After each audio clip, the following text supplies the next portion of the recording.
What Really Happened with your host, Mike Rivero. You're listening to the Republic Broadcasting Network, where you'll find out what the Fukushima's going on.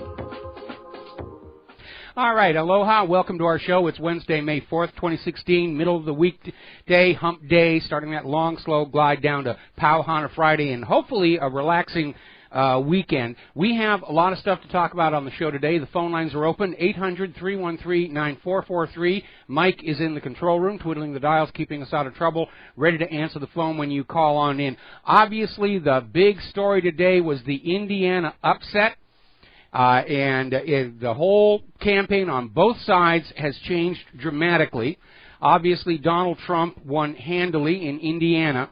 Apparently, Ted Cruz went into Indiana thinking that he was going to do a lot better than he did, but he didn't. And at this point, both Ted Cruz and John Kasich have dropped out. So at this point, Donald Trump is the presumptive GOP nominee.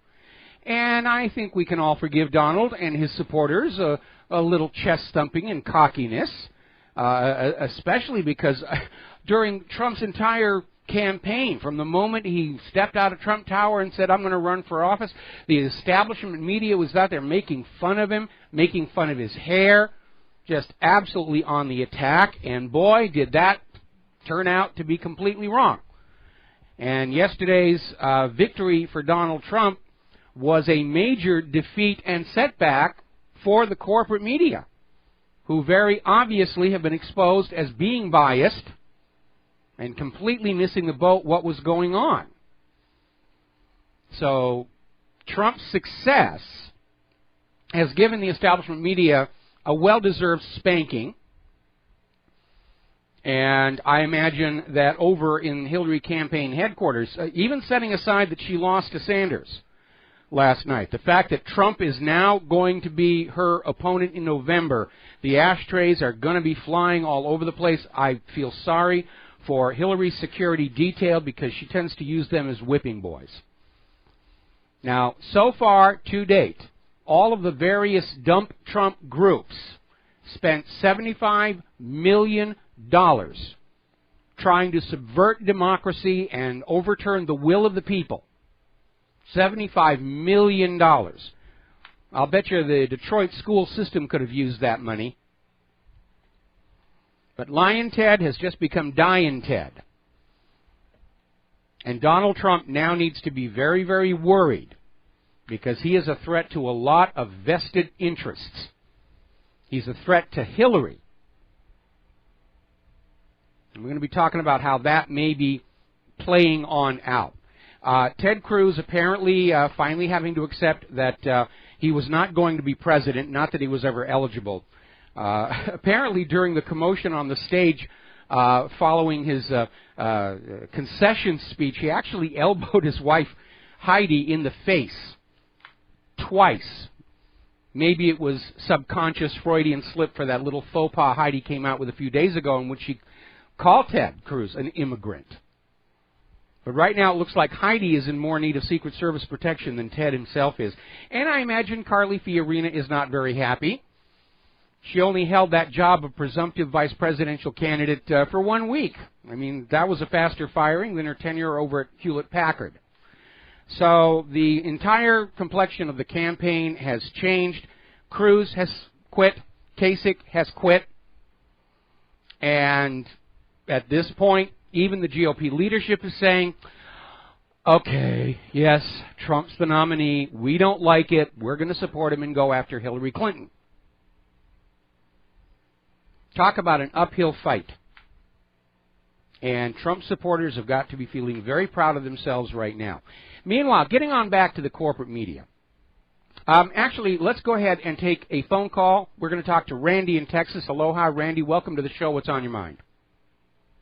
Yeah, I'm glad to see that Ted Cruz did what his daddy should have done and pulled out. I knew that one was coming. Oh, yeah. I'm sorry, but, right now, I'm just wondering what the hell they're going to pull. Well, I don't know. Maybe Trump is going to get really, really depressed and walk into Fort Marcy Park and shoot himself. Well, there is that possibility. but no, I figure that they're going to try some shenanigans there at the convention. No, they can't. They can't. We're going to have our guard down. No, well, I think the GOP convention. Here's the weird thing: everyone's been talking about a contested GOP convention. Now it looks like it's going to be the Democratic convention that's going to go to a brokered arrangement. They'll still throw it to Hillary, but if it weren't for the superdelegates, the Democratic race would be neck and neck. That's how well Bernie Sanders has been doing. As far as Donald Trump, with Kasich out and Cruz out, Trump is going to sweep the rest of the GOP primaries, including California, and that's going to put him well over the number of delegates he needs to secure a first ballot victory. Yeah, but I still believe that the Republican establishment is going to try something. I mean, whether they succeed or not is a whole other matter. Well, the Republican Party leadership, as distinct from the establishment, apparently has recognized that if they oppose Trump and the will of the majority of the Republican voters much longer, they're only going to destroy themselves. So I don't think they're going to try and do anything within the convention itself. They're again, actually, between now and that convention is when Donald Trump is most at risk of being assassinated. Yeah, I'll tell you what, I think that the people in the Republican Party ought to read the history of the Whigs, their predecessors, because that's what happens whenever a party destroys itself. Yes. I don't want to see the Republican Party go away, mostly because I don't want this nation to descend into a single-party system like the former Soviet Union. Which, oh, no. Yeah, we cannot tolerate that at all. We should not tolerate that at all. But right now, between now and the convention, Trump is at the greatest risk of being assassinated, because if he's assassinated, then it's a brokered convention and they can basically name anybody that they want. Yeah, but I'm hoping they realize that if they assassinate Trump, they're going to make a martyr out of him, and sometimes a dead martyr is more effective than a live person. Well, in terms of who the GOP nominee is going to be, it really doesn't matter. They'll get to put up. They'll bring back. Well, they can't bring back Ted Cruz. Too many people know about his ineligibility under the Constitution. Mitt Romney. They had him warming up in the bullpen a little bit. They could bring back Jeb Bush, because that was the goal all along, to have a Bush-Clinton general election, so that no matter who won, the war machine would still remain in power.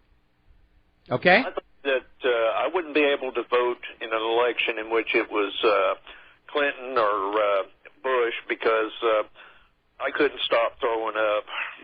Well, I actually had somebody on an interview ask me if it came. This was a while ago. If it comes down to a Bush-Clinton ticket, how are you going to vote? And my answer was for immediate secession.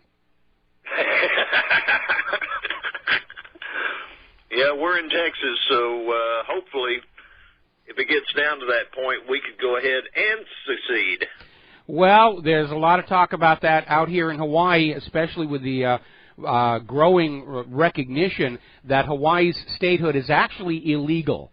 And even President Clinton admitted the Hawaiian people never surrendered their sovereignty. They're still an independent nation to this very day. Clinton says we're still going to keep Hawaii, of course, but we feel really, really bad that we stole your country from you. But we're going to keep it. Okay? Okay. All right. Well, anyway, you have a great day. Same to you, and thank you very much for the phone call. All right, we're going to let you go there. An alarm was going off in the background. A reactor is on scram or something like this. So, getting back to the corporate media and how they were trying to destroy Trump right from the very beginning. They kept saying he's not a real candidate. I mean, Ted Cruz wasn't a real candidate. He was born in Canada. Kept saying Donald Trump is not a real Republican, as if there's some kind of an entry exam or a license or a qualification to be a Republican. The corporate media was predicting Trump would be out by Iowa. They kept insisting that you should ignore Trump because, seriously, he couldn't possibly win. kept saying, you know, Trump is a laughingstock. Everybody's laughing at Donald Trump. They're not laughing today, that's for sure. The media kept saying it's going to be Marco Rubio is going to be the nominee, or it's going to be Bush, or it's whatever. They came out and said, he hasn't been tested. What does that mean? Nobody is qualified by any experience to be president before they get the job. There is a lot of on-the-job training there. But Donald Trump comes out of a career of making things work, setting up businesses, and yes, he's failed, and he's picked himself up and moved forward, and he admits he's failed. And that's a big difference from politicians like Hillary Clinton, who even as the consulate in Benghazi was burning to the ground kept insisting, no, everything's just fine. We didn't make any mistakes. It's all somebody else's fault here. Had all those people who were saying if Trump won the nomination, they'd leave the party. If he won the presidency, they'd leave the country. They're all going to move to Canada. And the constant predictions that he was going to collapse. He's collapsing. Trump is already collapsing. No, he's not. Had a late night last night up at 5 o'clock this morning, raring to go. And now we know, barring a surprise at the Democratic convention, it's going to be Trump and Shrillery come November. Last September, Mitt Romney was out there when he was trying to basically position himself as the beneficiary of a brokered convention. Last September, Mitt Romney was saying, I will support the Republican nominee, but I don't think that's going to be Donald Trump. Wrong, Mitt. So, egg on the face of the corporate media, well deserved. All righty, let's see. We're going to take another phone call. Bob in the, I don't know what UP stands for. But Peninsula. Which peninsula? Upper Peninsula of Michigan. Ah, okay, from the Upper Peninsula. Bob, what's on your mind? Yeah, a lot of times folks have been talking about taking on Russia. Well, they already did that in World War II, and Russia actually were the ones that defeated Hitler.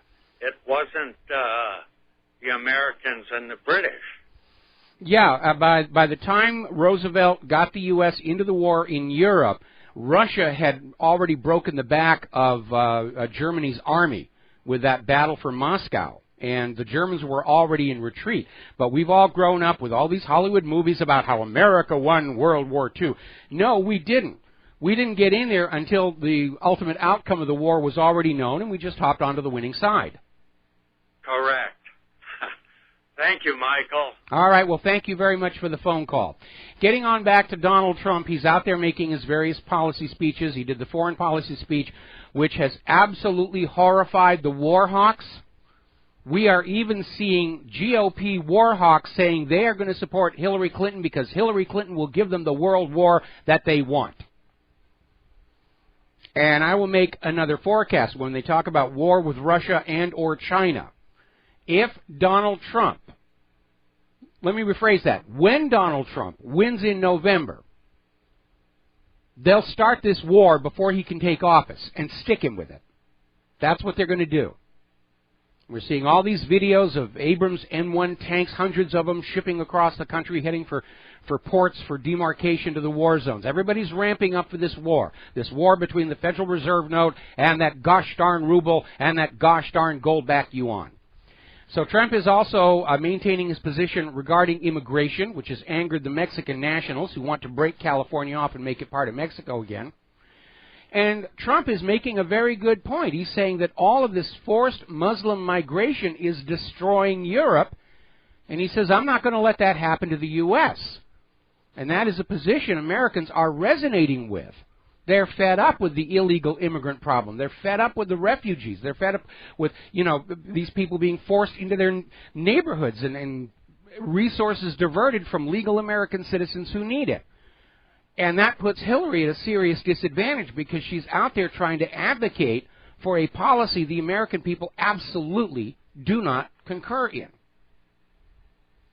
Now, one of Trump's supporters has recounted a brutal assault by some of these Mexican nationalists who want California to go back to Mexico. And they're threatening violence. Meanwhile, Newt Gingrich has come on out and said that Trump could actually be the best president to take down the far left, the ultra-liberals, the politically correct people, the cultural Marxists. And I think he could, because Donald Trump is a businessman. He's pragmatic and practical. We have not had that in Washington, D.C. in decades.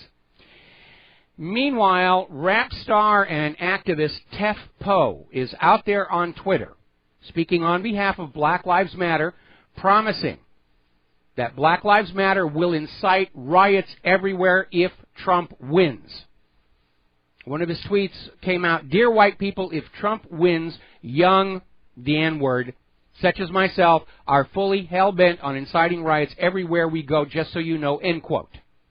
Now, I'd like to remind everybody of something.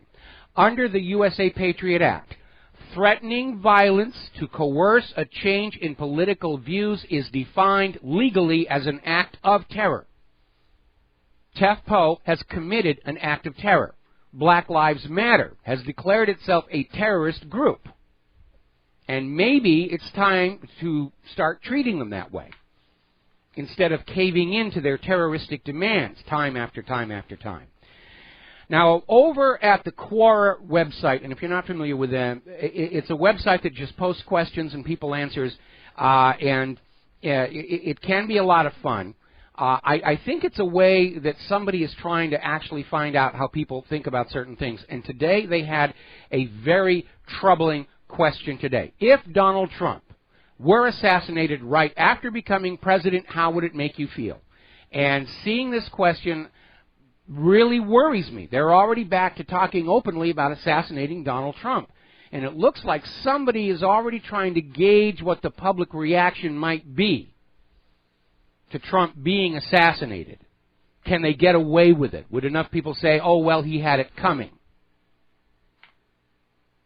So at this point, if any of Donald Trump's people are listening to this broadcast, keep him in that body armor. Keep the Kevlar handy. Stay out of small aircraft in suburban Washington, D.C. parks. Because remember what happened to Robert Kennedy. And Trump's agenda is a threat to so many vested interests on Wall Street, Israel, the military-industrial complex, Hillary and her potential espionage charge. So you got to be careful.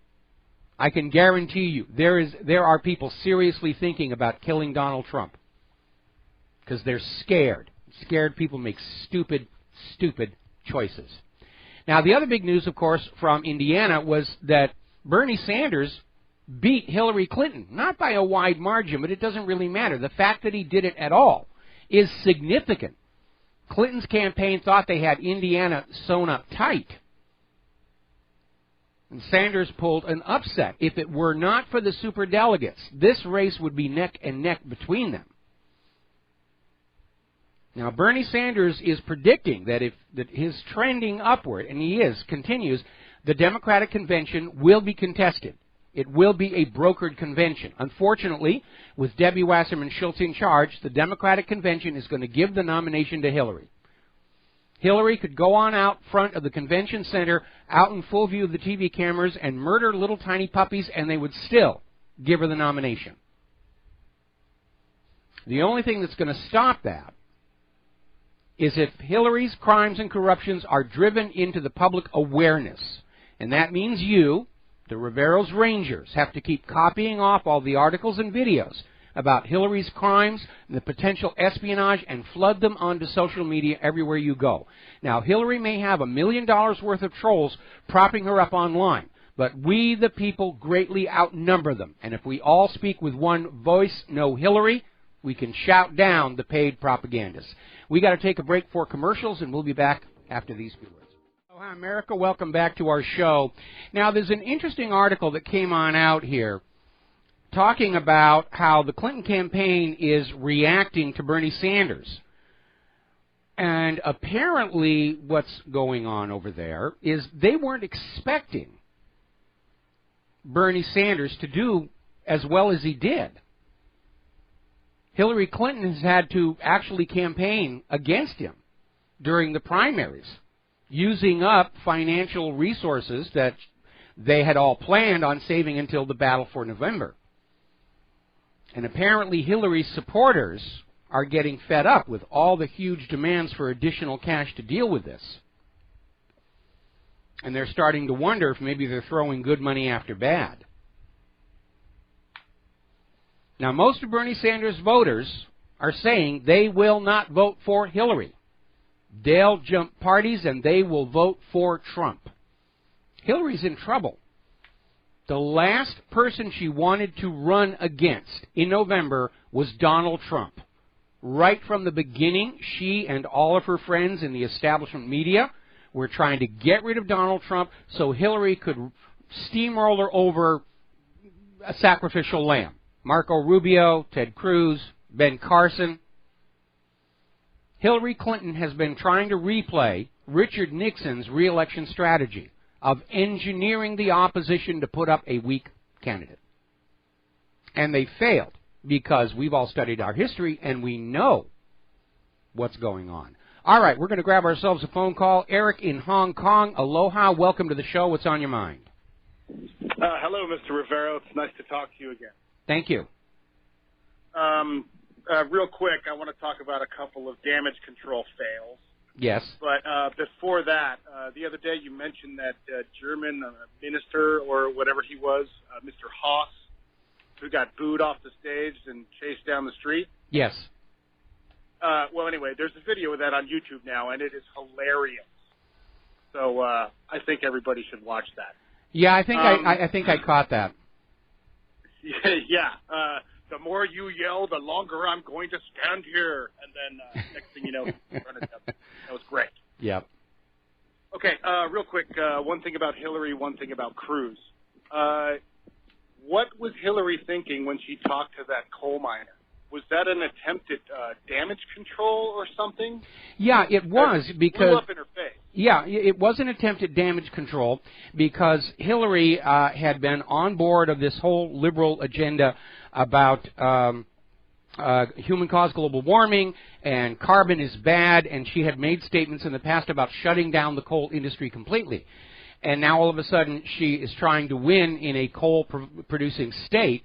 And so she was trying to reverse herself and say, well, no, we're going to revitalize your industry, and yes, there's going to be controls on carbon emissions here, but you don't need to worry about it. And that kind of flip-flopping is why she is considered so untrustworthy. Well, yeah, standard for her. Yes, standard for any politician. Okay. Yeah, I suppose. And now I know Cruz is already out. But, yes. I think, he did something similar the other day. He tried to engage those men in the street, those Trump supporters. And, yeah, they really made him look bad. Well, Cruz made himself look bad. In fact, analysts for his campaign were saying that the biggest liability for the Ted Cruz campaign was Cruz himself because he just comes across as a con artist. He can't get that smirk off of his face. I mean, we make jokes about him. Would you buy a used car from that man? Because that's the way he comes across. And maybe he thought it was going to work because Richard Nixon began as a used car salesman. But Richard Nixon could at least look serious about what he was talking about. And Cruz always looks like he knows he's getting away with something, which he was with that whole Canadian citizenship thing. But he couldn't hide it on his face. And people responded very well to the campaign commercials and the campaign rhetoric and the speeches. The response to Ted's personal appearances was always lower, and that was a big problem for him. Yeah, well, yeah, it always was, you're right. But in that one video, Cruz says, well, you have to ask yourself one fundamental question. And then one of the audience jumps in and says, are you a Canadian? I remember that one. And then Cruz says, well, we've got at least one Trump supporter here. Yeah. Anyway, so that's all I got for you, Mike. All right. Well, thank you very much for the phone call. We're going to have to cut you off. We got to take a break for commercials. We got another caller waiting on the line, and we'll be right back. Aloha, America. Welcome back to the show here. Now, apparently, Hillary Clinton is calling on all of her friends in the corporate media to go after Donald Trump. She's sicking the entire establishment media on Donald Trump right now. Get tough on him. Dig out the dirt. Find everything you can. We already know the corporate media has given Hillary a complete pass on all of the crimes of the Clintons, going all the way back to Iran-Contra, cocaine and gun running that was taking place out of Arkansas when Bill Clinton was governor down there. Gave her a clean pass on the murder of Vince Foster, Travelgate, Cattlegate, Chinagate, all of it. And so now she's sicking the media onto Donald Trump. So we in the independent media and you as private citizens are going to have to level the playing field by going after Hillary Clinton and making sure everybody that we know is asking the question the corporate media dares not ask. Was Hillary Clinton repeating the 1996 Chinagate scandal, selling top U.S. secrets to foreign governments using her weak private email server and using her so-called charitable foundation to collect and launder the payments? It's a legitimate question, and nobody in the establishment media will touch it, even to ridicule it. All right, we're going to go ahead and take a phone call. Glenn in Philadelphia, aloha, welcome to the show. What's on your mind? Hello, Mike. The realm of the political pundits and prognosticators and speculators is rife with speculation right now, especially with regard to potential VP candidate choices. Gerald Celente is saying he thinks the whole shooting match could go to Hillary with Bernie as a VP, candidate, and we've got Joel Skousen speculating about whether or not Trump is considering Cruz as a VP choice, given the benevolent way that Trump, addressed Cruz after Cruz. Yeah, but there's a problem. There's a problem with that. The 12th Amendment to the Constitution places the same citizenship requirement on the vice president as on the president. So Cruz, right, for the same reasons that he's not eligible to be president, he's not eligible to be vice president. I think the smartest thing that Donald Trump can do in terms of a vice president is either pick a woman to drag the woman vote away from Hillary Clinton. Somebody sent in the recommendation about, I think it was the governor of, I forget the state, but there are state governors who are women who'd make a great vice presidential pick. Or Linda Lingle, she's not governor anymore, but I mean, if McCain had picked Linda Lingle, I would have actually supported him. But when he picked Caribou Barbie, that was kind of the end of it for me. But I'll tell you the other thing that I think Donald Trump should do that would guarantee he would not be shot out of the Oval Office is to go back and draft Ron Paul to be his vice president. Well, there you go. Okay? Yeah, very good. All right. Have a good night. Thank you for the phone call. Thank you for the phone call. All righty, getting on back to the news here. Former Congresswoman Cynthia McKinney has come on out with a new video. We've linked to it at WhatReallyHappened.com, basically going over Hillary Clinton's criminal past. And there are numerous videos and collections of all the crimes the Clintons have managed to get away with. They are apparently untouchable, at least for the moment. I'm going to come back to that in a little bit. They know where all the dead bodies are buried. They know how they got to be dead bodies. The Clintons have the goods on the great secrets. Remember what I've said before. In politics, there are two kinds of secrets. There are the little secrets, like the extramarital affairs or the small corruptions that are fodder during election season. Then there are the great secrets, secrets so terrible that if revealed it would bring down the entire government. The truth behind 9/11, the truth behind TWA 800, the truth behind the murder of Vincent Foster. These are the secrets that Hillary's worst enemies are going to be protecting because it means their job if they come on out. But that stuff may start coming out anyway. Now, Hillary's campaign is already drawing fire for its secrecy. And apparently there's a new report out that Hillary Clinton's campaign has been making regular payments to a company that specializes in hard drive and document destruction. So even within her own campaign, they're destroying documents and hard drives about some of the stuff that's been going on. Maybe because she remembers how Richard Nixon's dirty tricks caught up with him after he was president for his second term. But the secrecy is obviously continuing. Meanwhile, Haitians are protesting outside Hillary Clinton's office over the billions stolen from Haiti by the Clinton Foundation. Haiti is a textbook example of how the money junkies will leap into a disastrous situation claiming that they're going to help those poor, suffering people, and in reality they went down there and bought up assets at pennies on the dollar and displaced the Haitians from their own homes in order to set up luxury resorts that they're all making money off of. And the Haitian people, after going through that horrible earthquake, did not, in fact, have any benefit from any of this activity. It was all about using the cover of a natural disaster to go in and acquire properties at fire sale prices, effectively. Now, Bill Kristol is out there saying that he prefers Hillary to Trump. Whatever happened to all those conservative principles? Well, the problem is the conservative principles are not reflected in Donald Trump. That's why they kept saying he's not a real Republican. Real Republicans love the sting of battle. Real Republicans love to send millions of children to their deaths in wars of conquest. And we're seeing all the war hawks, even in the GOP, switching over to Hillary, because she'll give them the war they want. She absolutely will not hesitate. Look at her tenure as Secretary of State and all the bloodshed that resulted. Now, Hillary still has one big problem that she has to deal with, and we may be able to help sort of encourage that along, and that is the ongoing investigation into her private email server and the possibility that she was running a spy operation out of the U.S. Department of State.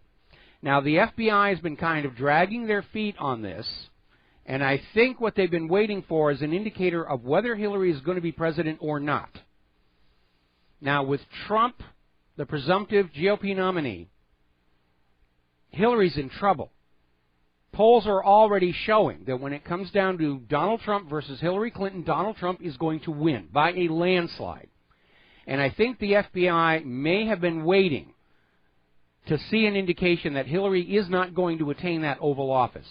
Because if they move on Hillary and she becomes president, she's vindictive. She will change all the leadership at the FBI. She will find ways to punish them, because that's the way that she's always operated. So we may actually start to see some movement on that investigation into her email server by the Department of Justice, which acknowledges this is a law enforcement issue. This is not a security check, like Hillary's people keep saying. They're talking about law enforcement. So we need to put that question out there for everybody to ask. We need to remind everybody about Chinagate. Bill Clinton sending U.S. technology with military applications to China and getting Chinese money into his re-election campaign. Because if they did it back then, no reason they're not going to do it now. They got away with it in 1996, and Hillary thinks she's going to get away with it again. And she might, unless we all stand up and say, this question has to be seriously addressed. We're going to go ahead and grab a phone call. Martin in the Bay Area. Aloha. Welcome to the show. What's on your mind? Hi, Mike. Hi. You're on the air. All right. Thank you for taking my call.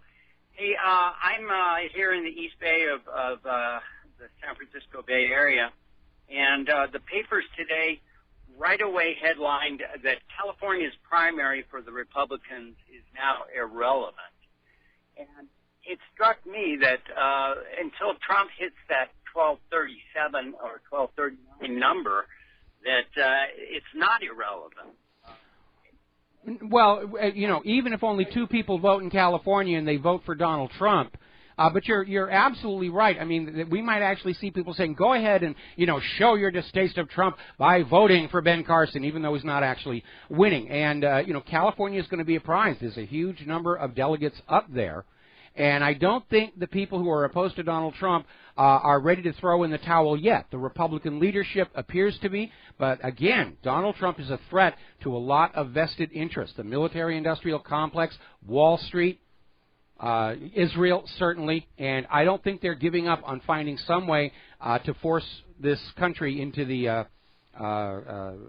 control of Empress Hillary I.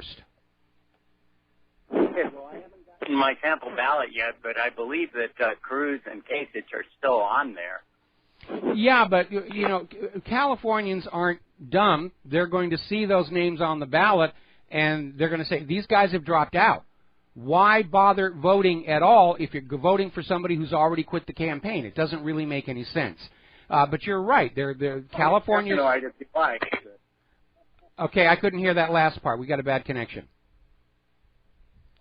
Call me paranoid if you like, but. Okay, we're gonna have to let you. Be that easy. We're gonna have to let you go. Your phone keeps cutting in and out, and I cannot hear you. So thank you very much for the phone call. That's an act of desperation to try and convince people, don't bother going out to vote for Donald Trump. If only 1% of California votes and they vote for Trump, Trump wins, he still gets the delegates.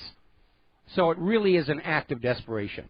All righty, let's see. We already, actually we've got one more call here. Anthony in California, aloha, welcome to the show. What's on your mind? Hi, Mike. It's been some time since I called you last. I'd like to ask you two questions about Hillary's server. Yeah. And another question regarding Trump's statement he made when he, or just before the Indiana primary, he said that he would support Israel. Well, everybody running for office in the United States has to say that. But if you look at the Israeli media, Israel dislikes Donald Trump because they don't think he'll support them enough. He won't do what he's told automatically to do. He's already talking about trying to find some kind of a solution to the Palestine issue.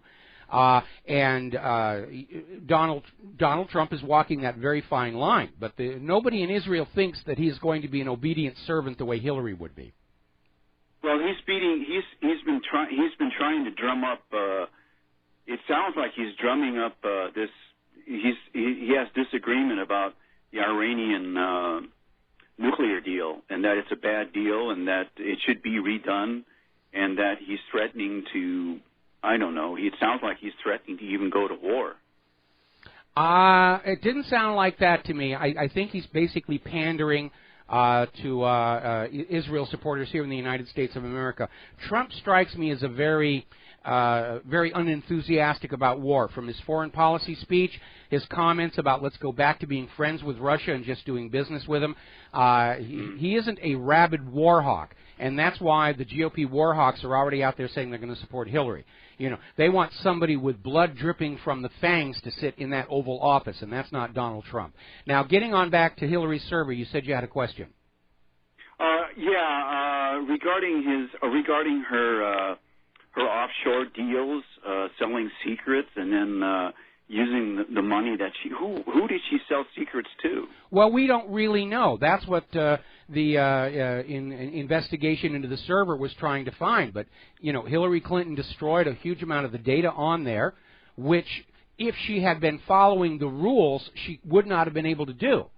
Because when you try and delete stuff off a classified server or a government server, it would show up. Yeah, it definitely would do that. Plus, the government classified servers all maintain backups of all the data because all of that information is valuable. Hillary's private emails will never go away. It shouldn't. And, of course, my question is, why doesn't the NSA have all of Hillary's emails anyway, since supposedly they're spying on everybody? And certainly they would be looking at a Secretary of State who basically defied the NSA in terms of the security arrangements. So I think the government and the NSA already have all of Hillary's deleted emails, but what is in them is one of the great secrets that could bring down the entire government. And that's why they're so... Oh, I see what you're saying. Yeah. It can go all the way up to Obama. Could go all the way up to Obama, would hammer home the fact that the U.S. at the same time, they're saying that Al-Qaeda and ISIS are our enemies. We're actually supporting and funding and equipping them to use as proxies in the Middle East. I mean, we've got all these videos coming out of Iraq and Syria showing U.S. military aircraft airdropping supplies onto ISIS and Al-Qaeda positions. It's just like 1984. The U.S. has created the enemies that we are supposed to be terrified of. Yeah, Mike. Okay. All right, listen. I'm going to have to let you go here. Thank you very much for the phone call. I'm going to try and fit in George in Texas before the commercial break. George, aloha. What's on your mind? How you doing, Mike? Doing fine. I got one I got one concern now. I know Cruz has dropped out, and I think rumor is Kasich's going to drop out. No, he's too. gone. It's not a rumor anymore. He's gone. He's quit. All right. Well, here's the thing: is now since Donald Trump has a clear path to the 1237 delegation, and you hear Bryce Priebus saying would stand behind the presumptive nominee, I'm just worried about I think a lot of the Trump supporters are going to be standing down, and I think the RNC and the establishment is going to be playing possum between now and the convention. I disagree, because all of Trump's supporters are now reinvigorated by his nomination. Now they're going to be focusing on Hillary. They're not going home. None of them are going home. They're all out there now saying they could actually put Trump in the White House. If anything, they're going to be working harder. Well, I just hope that's true, but it's just my concern. I just hope we don't rest on our laurels too much. Well, I'm certainly not resting on my laurels over here. I don't think I even have any laurels now that I look around the floor. But in all seriousness, I think anybody who's working on the Trump campaign, they're realizing, this is not over by a long shot. And yes, we have to be on guard for skullduggery at the convention. But I don't think there's anything the convention can do within the letter of the law and even their own rules, which is why I think the concern has to be something happening to Donald Trump outside that's going to be blamed on somebody from whichever country we want to invade next. Well, I can tell you one thing. I know once Trump wins the presidency of November, I can see George Soros, and I can see Hillary and Bill Clinton, and even Obama, getting ready to leave the country. Good. Kick them on out here. All right, listen, thank you for the phone call. We're going to let you go, and we got to take a break for commercials. And aloha, America. Welcome back to the show, and I'm looking at the We Hate Donald Trump network, and apparently John Kasich is about to come on out and make it official that he's stepping down, or maybe he's going to come up to the mic and say, I've changed my mind. I'm still in. So we'll see what's going on. Now, I got an email from somebody who pointed out that what may be going on in California with telling the Republicans not to bother going to vote for Trump because he's going to get those delegates anyway. As it turns out, California has a semi-open primary. California Republicans and Republican-leaning independents who don't need to vote because Trump is going to get it, they could actually go on over to the Democratic side and vote for Bernie Sanders and put him over the top and take those delegates away from Hillary Clinton.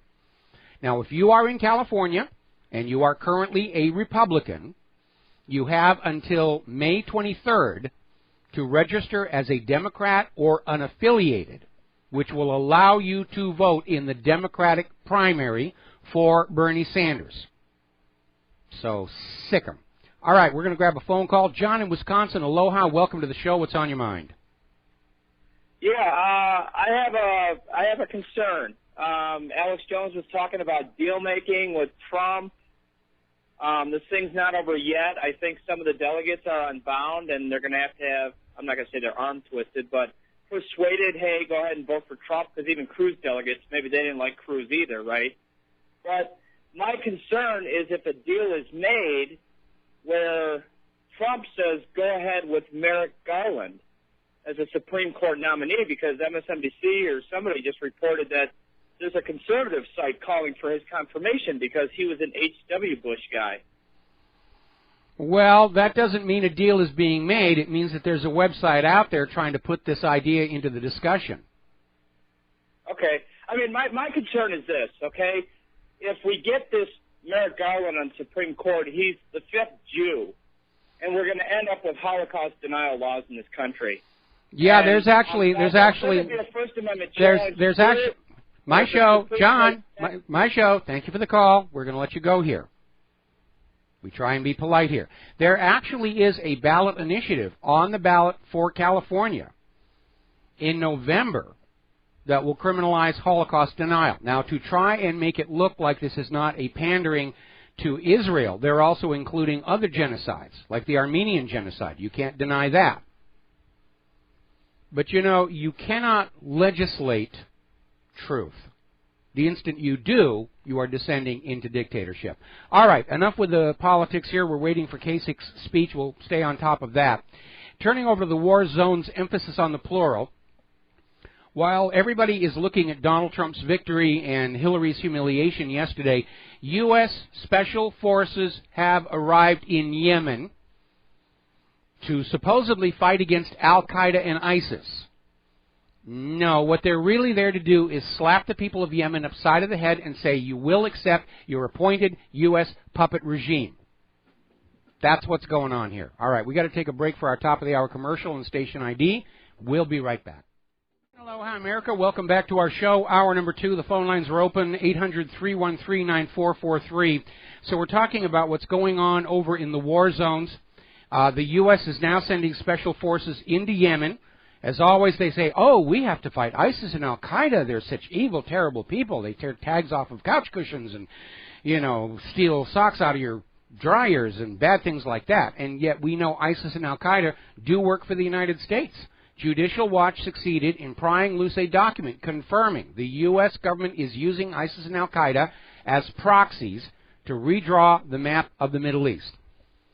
Now, 2.5 going on 3 years ago, Obama was out there proclaiming Yemen a successful U.S. intervention. They'd gone on in there and kicked out the democratically elected government and imposed a puppet ruler.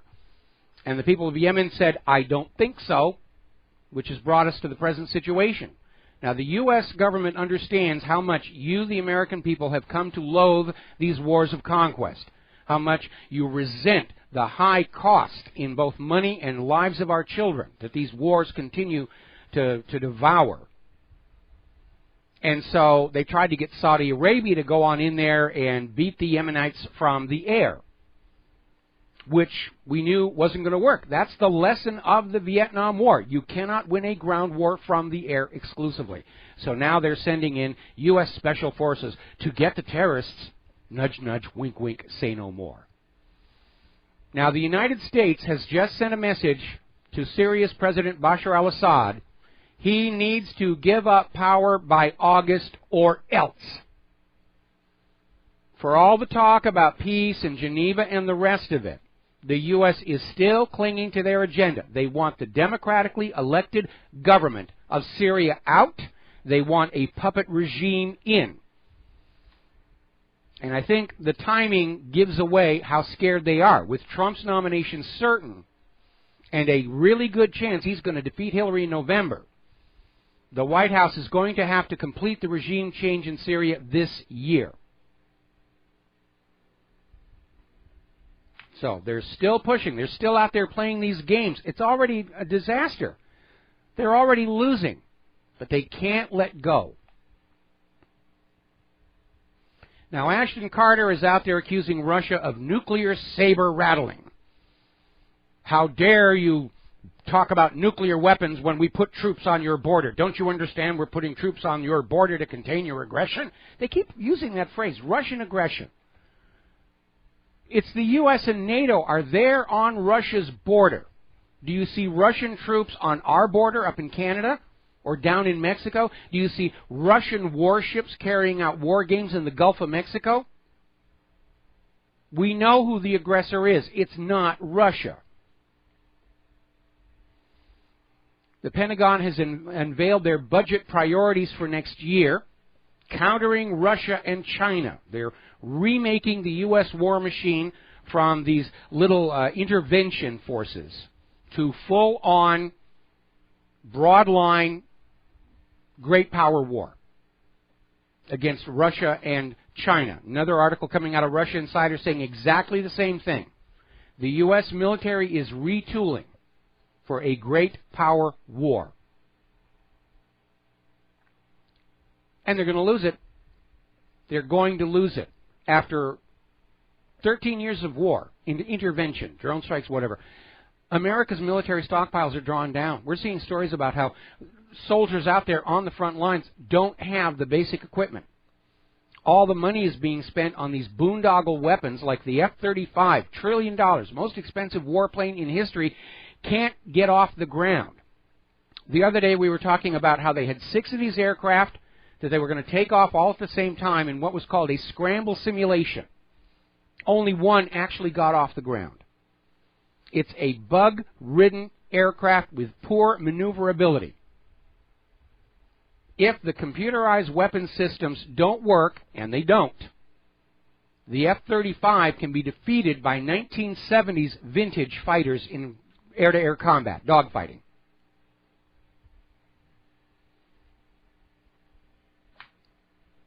We're going to lose this one. All right, we're going to grab ourselves a phone call. John in Barbados, aloha, welcome to the show. What's on your mind? Aloha, Michael. Yes, thanks for having me. Yeah, I was listening to Mr. Trump's foreign policy speech, so-called, and to be honest, I listened to it several times, and to me, it looked like a speech written by a committee because he was muddled and he was actually contradicting himself several times. You know, he's going to strengthen the military yet reduce spending. You know, that sort of nonsense just doesn't play with me. I disagree that it's nonsense. I disagree that it's contradicting himself. He's basically talking about returning the Department of Defense to the defense of this nation, which means, you know, bring everybody and all the weapons back home and make sure our borders are secure, but we don't need to be projecting power into all these other countries around the world. And that's why the GOP war hawks are just in an absolute panic, because they make huge amounts of money from all this endless war. And that's why we have so many of these GOP figures are saying, we're going to support Hillary. She'll give us the bloody war around the world. And I understand that Donald Trump's speech was probably written for him by a speechwriter, and probably they had input from some of his advisors, but I don't see it as muddled and self-contradictory. The message he's sending is that he believes the U.S. needs a strong military for defense. He wants to pull the plug on the offense. Well, as far as I can see, you know, these small military bases in, you know, 800 of them, but some of them are quite large, but a lot of them are quite small. They will be overrun in any major conflict. Yes. And half the U.S. military will be destroyed in the first hours of the war. Well, you know, the other problem is that the U.S. is making right now the same mistake they made in the run-up to World War II, which is they're preparing to fight and win the previous war. And they haven't really modernized their doctrine the way Russia and China have. Now, yes, they're trying to. The U.S. is trying to build modern weapons. The Gerald R. Ford has magnetic rail catapults, which don't work. All the whiz-bang factors of the F-22 and the F-35. But American military thinking is still very much in the heart of the last century.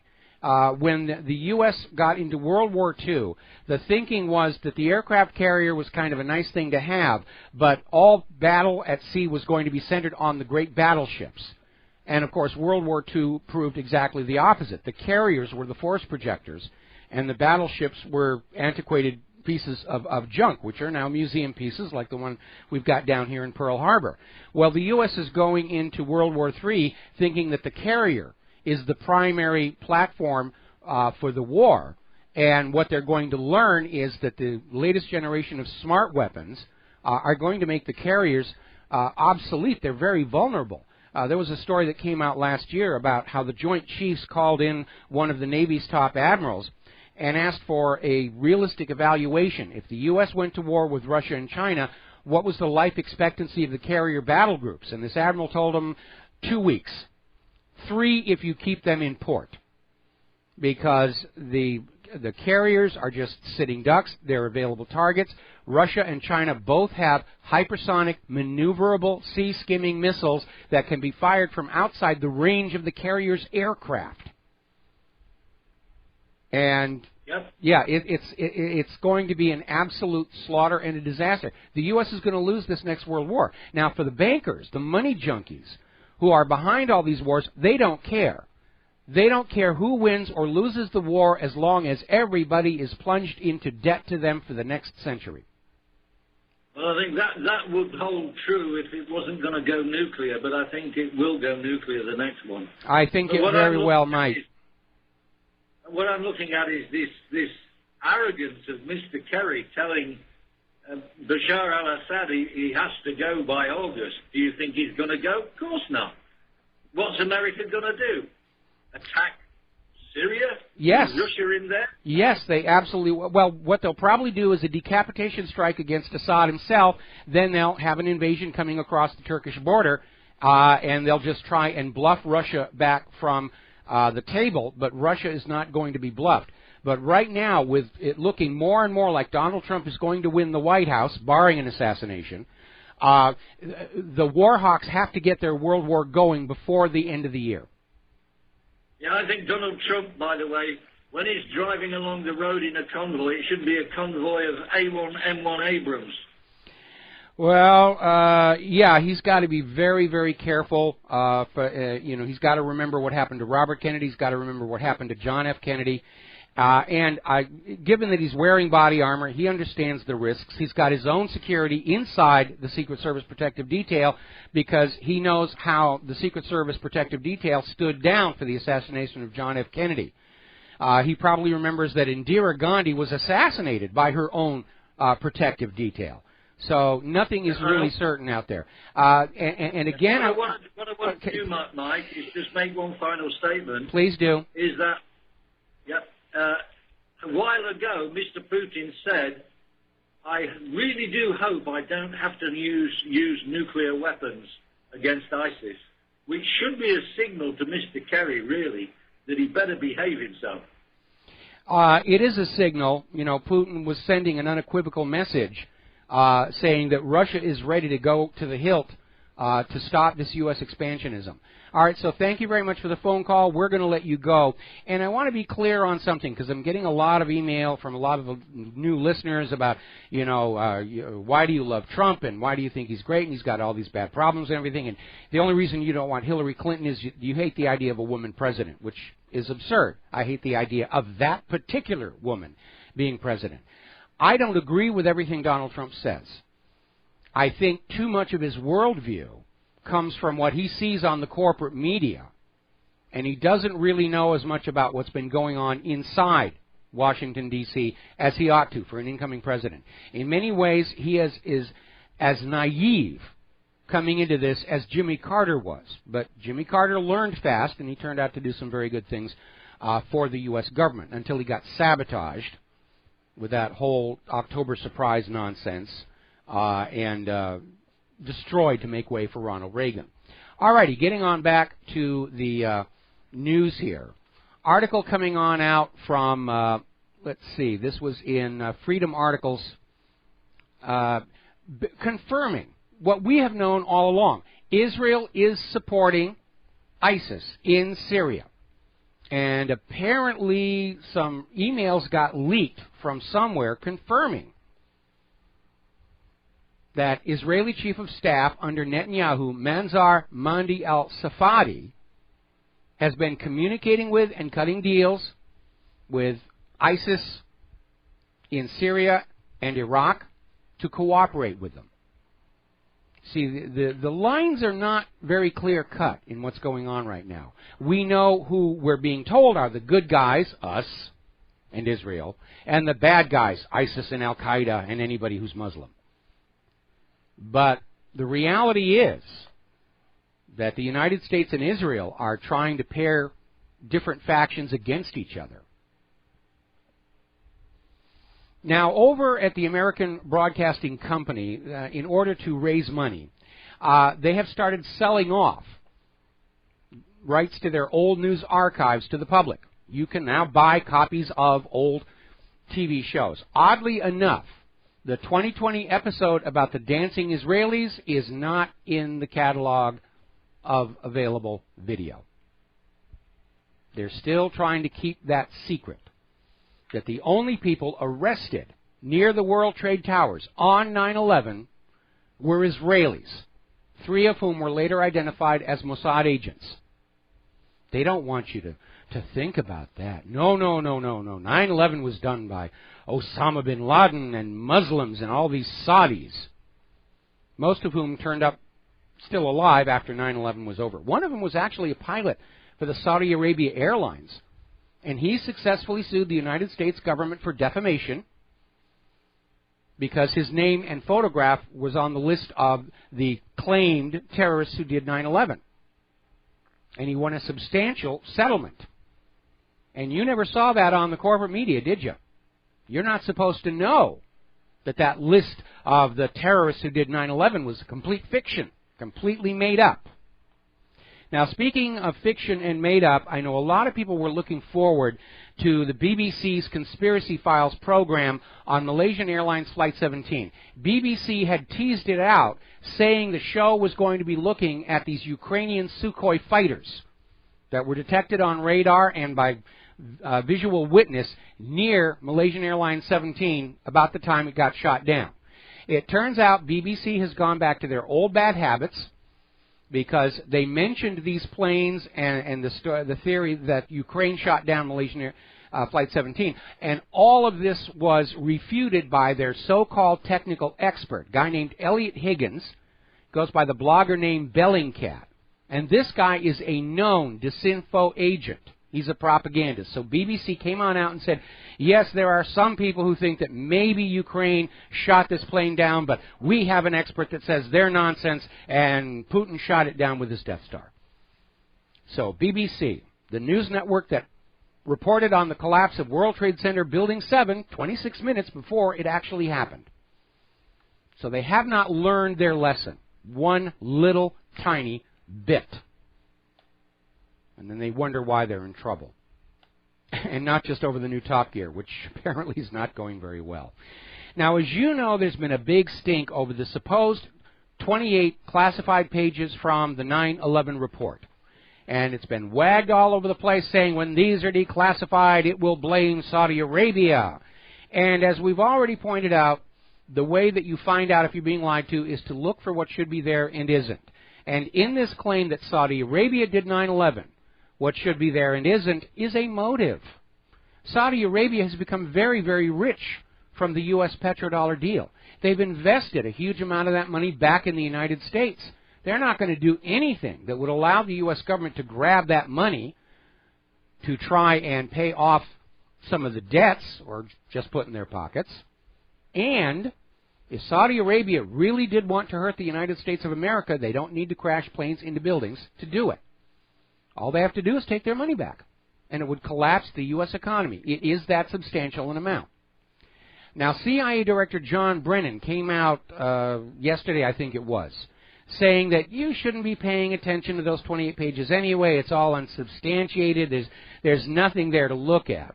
And suspicion is beginning to build that Brennan is very concerned that any new investigation of 9/11 is going to further expose the roles the CIA and Mossad had in 9/11. He just wants it to go away completely. He doesn't want to hear 9/11 ever again. Doesn't think you, the American people, should hear 9/11 ever again. They're scared. If there's one thing the independent media has done, if there's one victory that we can point to, pat ourselves on the back, we have taken away from the government and the corporate media their ability to lie to the public with impunity. It is now gone, and it is gone forever because of the awareness of just how much we've all been lied to through the decades. And our government and corporate media have gotten by with lying so long, they've forgotten any other way to run a country. They don't know what to do, and that's why they keep stumbling. All righty, we're going to start a phone call with Peter in California. Peter, I may have to take you through the commercial break, but what's on your mind? Yeah, hi, Mike. Two things. The Al-Qaeda-Israel connection, and, of course, the CIA as well. Mm-hmm. But a long time ago, I remember you running a picture of some supposed Al-Qaeda militants that were in the West Bank, and they had the Jewish star on them. Remember that was a photograph that by accident caught one with, the Star of David. Yes. On them. It inadvertently, so obviously it was a false flag. But you have to ask yourself, as everybody has been doing, why does Al Qaeda and ISIS never attack Israel? It's very, very obvious. Okay, Peter, I'm going to have to put you on hold. Put you on hold for 3 minutes while we do a commercial break, and we'll be right back. And aloha, America. Welcome back to the show, and I think we still have our caller on the line. Are you there? I am, Mike. Thank you. Okay, so please pick up where you left off. Well, one of the things that Gilad Atzmon, in my opinion, correctly recognized was that Israel and their minions around the world almost always, Mike, according to Gilad Atzmon, control the opposition.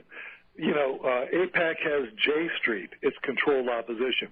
Jewish Voice for Peace, which never talks about the right of return, by the way, instead of, in other words, the Jewish lobby wants to take control of the Palestinian resistance movement, in the United States. And the other thing is, and by the way, I was very distressed to see this about Donald Trump, who I had high hopes for, that he said that Israel has the right to expand their settlements on the West Bank. But nevertheless, they always control their opposition, and it's absolutely no surprise that they control. Along with the here's the idea. Here's the problem. Okay, controlled opposition has a bad habit of going out of control at unexpected times, and we have seen that many times in history before. I mean, when Saddam Hussein was originally put into power in Iraq, he was controlled by the U.S., and then he got a little big for his britches and went off and started saying, I'm head of a nation here, I'm going to do what I think is best. A lot of people thought that the original intention of the boycott, divestment, and sanctions movement was to allow Israel to shift the debate away from the Palestinian, the occupation of Palestine and the illegal settlements onto, this idea of boycotting Jewish products. Unfortunately, that's spun out of control, and it's actually turned into a very effective tool, which is why Israel is now screaming about that. When you are playing that game of controlled opposition, you're going to become very familiar with the phrase hoisting on your own petard. Now, as far as Donald Trump is concerned, Donald Trump is running for President of the United States of America, and he understands that he has got to placate certain vested interests. And so he's trying to walk that fine line by saying things that the Israel supporters in the United States want to hear.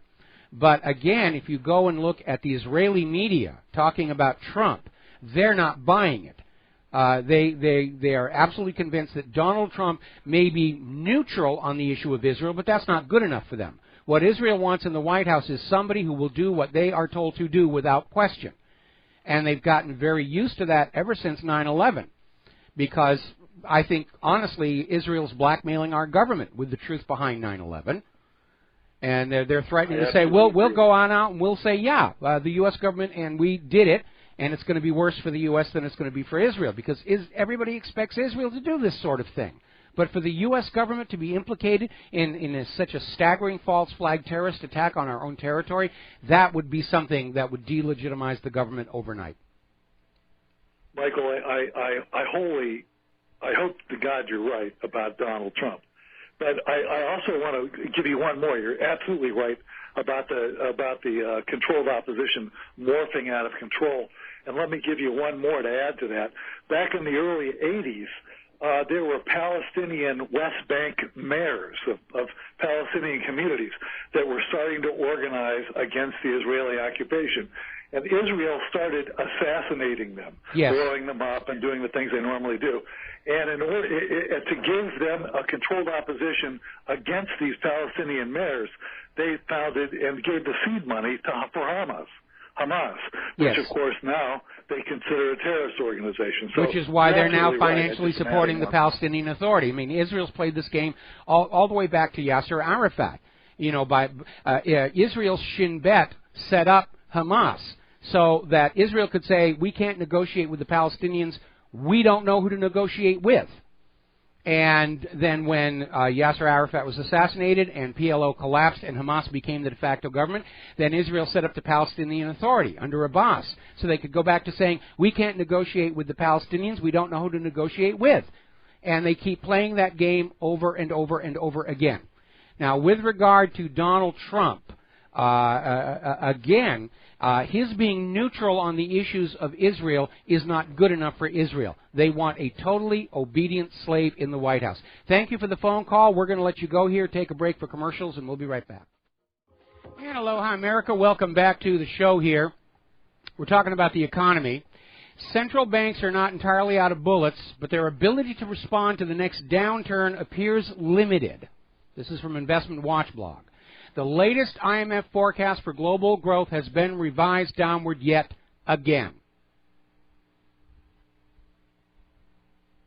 Because the whole banking system is crooked. 7 of the world's biggest banks have agreed to pay a $324 million to settle a private U.S. lawsuit accusing them of rigging an interest rate benchmark used in the $553 trillion, with a T, dollars derivatives market. Now, $324 million is pennies compared to what they've made. And they can actually take most of that off of their taxes, meaning the burden gets shifted to you. The institutions involved in this rigging: Bank of America, Barclays, Citigroup, Credit Suisse, Deutsche Bank, JP Morgan Chase, Royal Bank of Scotland. These are criminal enterprises preying on ordinary people. It's amazing. Now, over at Lehman Brothers, they're starting to come on out and basically say that the entire European Union banking system is a 46 trillion euro Ponzi scheme. And a lot of people are thinking it is due for a collapse, and it will be global because of the globalists. But you need to understand something. All private central banks are Ponzi schemes.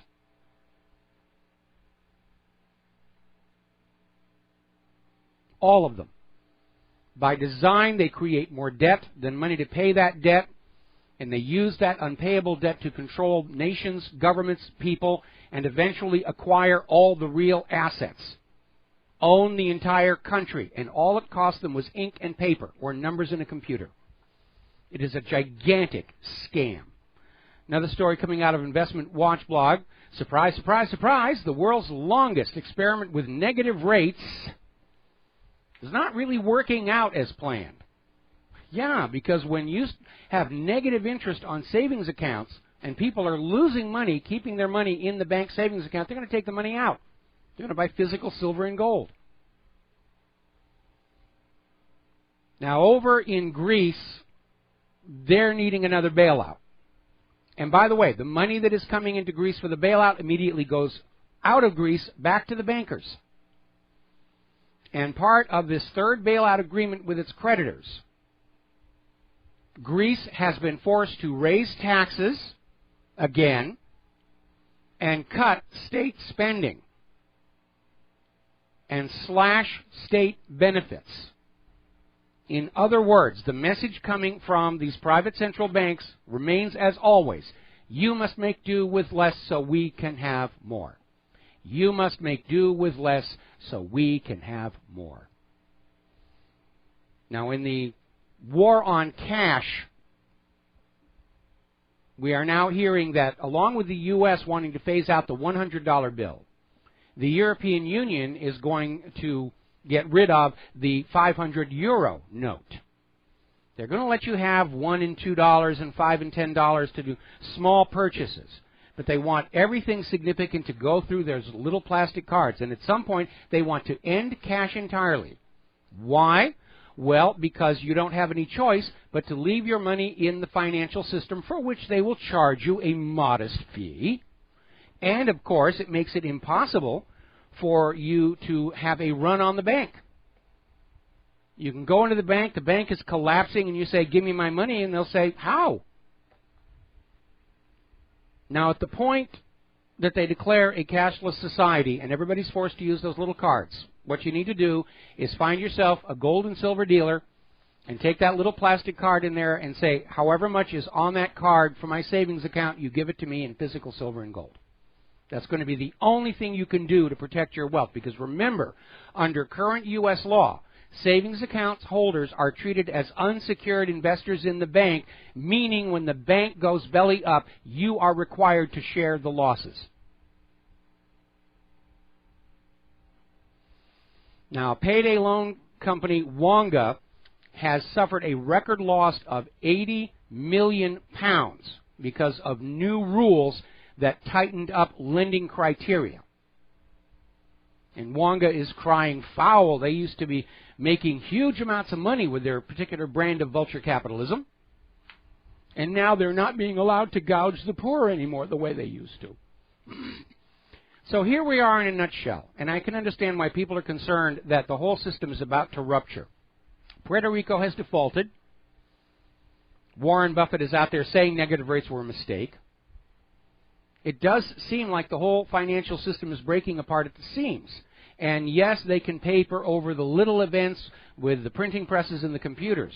But if there's a major rupture, something that triggers those derivatives, they can't keep up with it. We'll be walking around like people in Zimbabwe with $100 trillion notes in our pockets. And they'll be utterly worthless. They'll be more valuable as toilet paper than currency. Because private central banks are a Ponzi scheme. And private central banks never serve the nation and its people. We need to go back to the monetary system this nation was founded on, in which the public currency is managed as a public utility. Meanwhile, more indication Subway is losing millions as it closed 877 stores last year. One of the problems is that Subway, to try and stay financially profitable, started value engineering a lot of their ingredients. I used to love to go to Subway.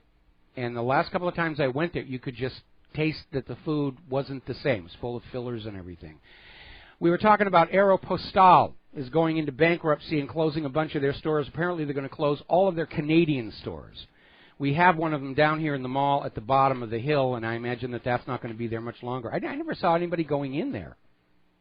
It was kind of a dumb name for the store, and I never saw any advertising. There's no pull marketing going on there. Fresh Market is starting to close their stores. Now, at the top of the show, I made a comment about the $75 million spent by the Dump Trump campaign, to no effect, I might add. And I mentioned they could use it in Detroit. Right now, up in Detroit, 94 out of 97 of the Detroit public schools are still closed because Detroit cannot pay the teachers. And the teachers are saying, we're not volunteers. We have mortgages to pay or rent to pay. And Detroit's leadership, if you can call it that, is saying, if we pay you, we can't pay the bankers. And obviously the bankers are far more important. We have to keep the bankers happy. Now, Moody's is out there saying that despite the recent reforms, the European Union is still vulnerable to a future crisis. And of course it is. It's a pyramid scheme. And all pyramid schemes eventually collapse, and nothing can be done to stop it.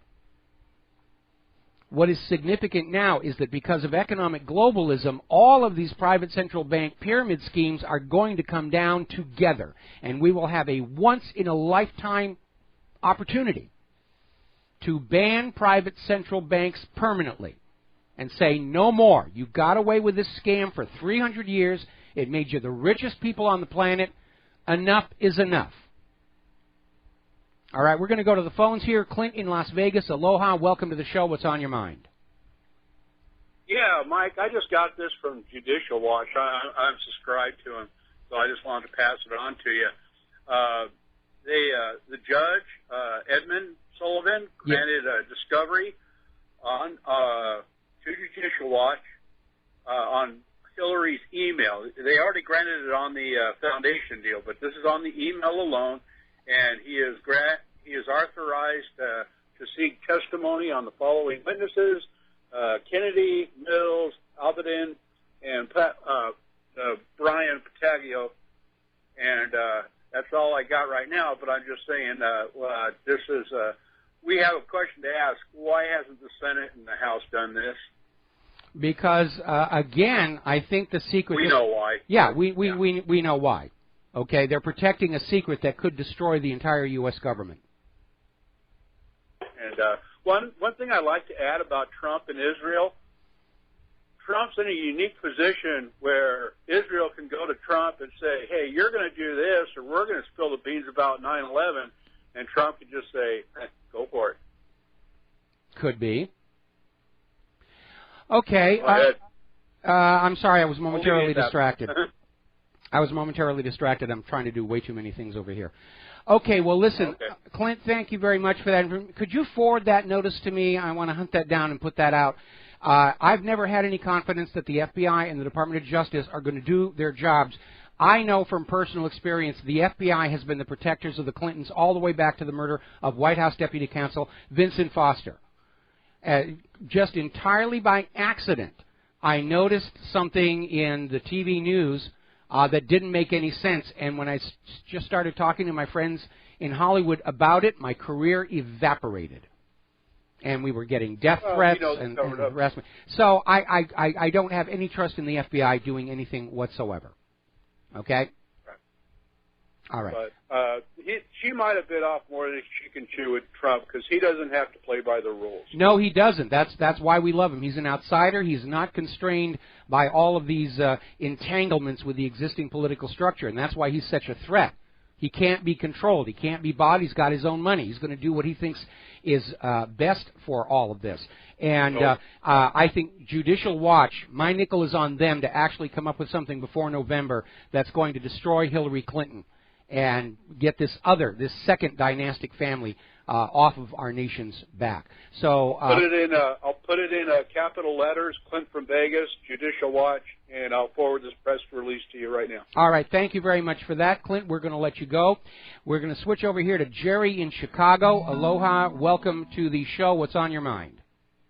Aloha, Michael, and welcome back to RBN. It's been a while. Yes. But I wanted to ask you, you mentioned those banks that were on the hook for a $720 fine or $320 million fine, which is a drop in the bucket to what they made extorting the people.